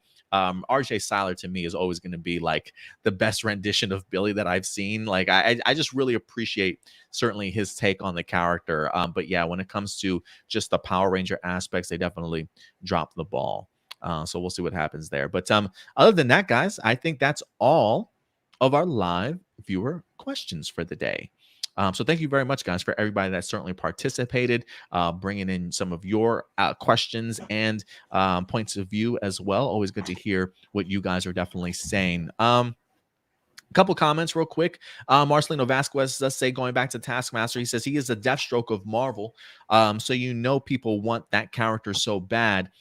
He says the Taskmaster twist works for the Black Widow movie, but not as the Taskmaster from the comics. And I will agree with you there. I think for what the Black Widow movie asked for, I think the twist that came with it worked well for the movie itself. So I appreciated that idea, but it was still just kind of underwhelming just because I guess maybe I had my own levels of expectations for what I was looking forward to, and it didn't necessarily just quite hit me the way that I definitely wanted it to. I didn't mind the Black Widow movie; it was okay to me. I definitely enjoyed Scarlett Johansson in it for sure. But yeah, the Taskmaster thing for me just didn't work, but it definitely worked for what the movie was trying to express. What do you think about that, though, Stuart? Yeah, I don't mind a lot of changes that movies make to the comics as long as the change is for the benefit of the actual story. And in that case, it actually made sense for the story they were trying to tell. Good point. Good point. Going back to maybe some solo villains, Marcelino says maybe Kang in Ant-Man and the Wasp 2. Definitely. I was thinking this on saying Kang just from like just thinking of like the Loki series itself. Kang definitely will be a solo film villain for Ant-Man and the Wasp 2. So I wasn't really thinking about him so much just because of the fact that he's so current and we haven't really seen Kang the Conqueror per se. So he really wasn't on my mind. But yeah, Kang will definitely be a formidable villain. Nathan Moore agrees with Agana Harkness, saying she's a badass, even along with Hela, which would be pretty cool. Not quite sure that he would be formidable against the Avengers, but maybe. Jared says Bullseye from the Daredevil movie is a good villain too. He's going from the movie. He's going back to what's the actor's name that played Bullseye in the Daredevil movie? Oh God, I don't remember.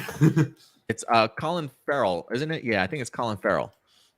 Yeah, Colin Farrell is the one that played blue eyes Bullseye. Let's see here. I'm assuming maybe characters that we want to see pop up in the Justice U series. This is one that I would love to see. Yara Flor from the DC Future States. I think you mentioned the idea of Wonder Girl. Yeah, that was the name I was trying to remember. Yeah. Oh, Yara Flor. Yeah, I mean, look, they teased the idea of giving us a Wonder Girl series, and then unfortunately they pulled the plug on it, saying, "Hey, psych, gotcha, not happening." But I do think that Yara Flor should get an opportunity here. So yeah, if anything, I would love to see a Yara Flor in the Arrowverse. Um, in regards to the Chadwick Boseman thing, Nathan does say, the actor died, though the character shouldn't. He says if Robert Downey Jr. or Chris Evans had died after the role in the MCU, they would recast them, a character with so many stories to tell. What do you think about that?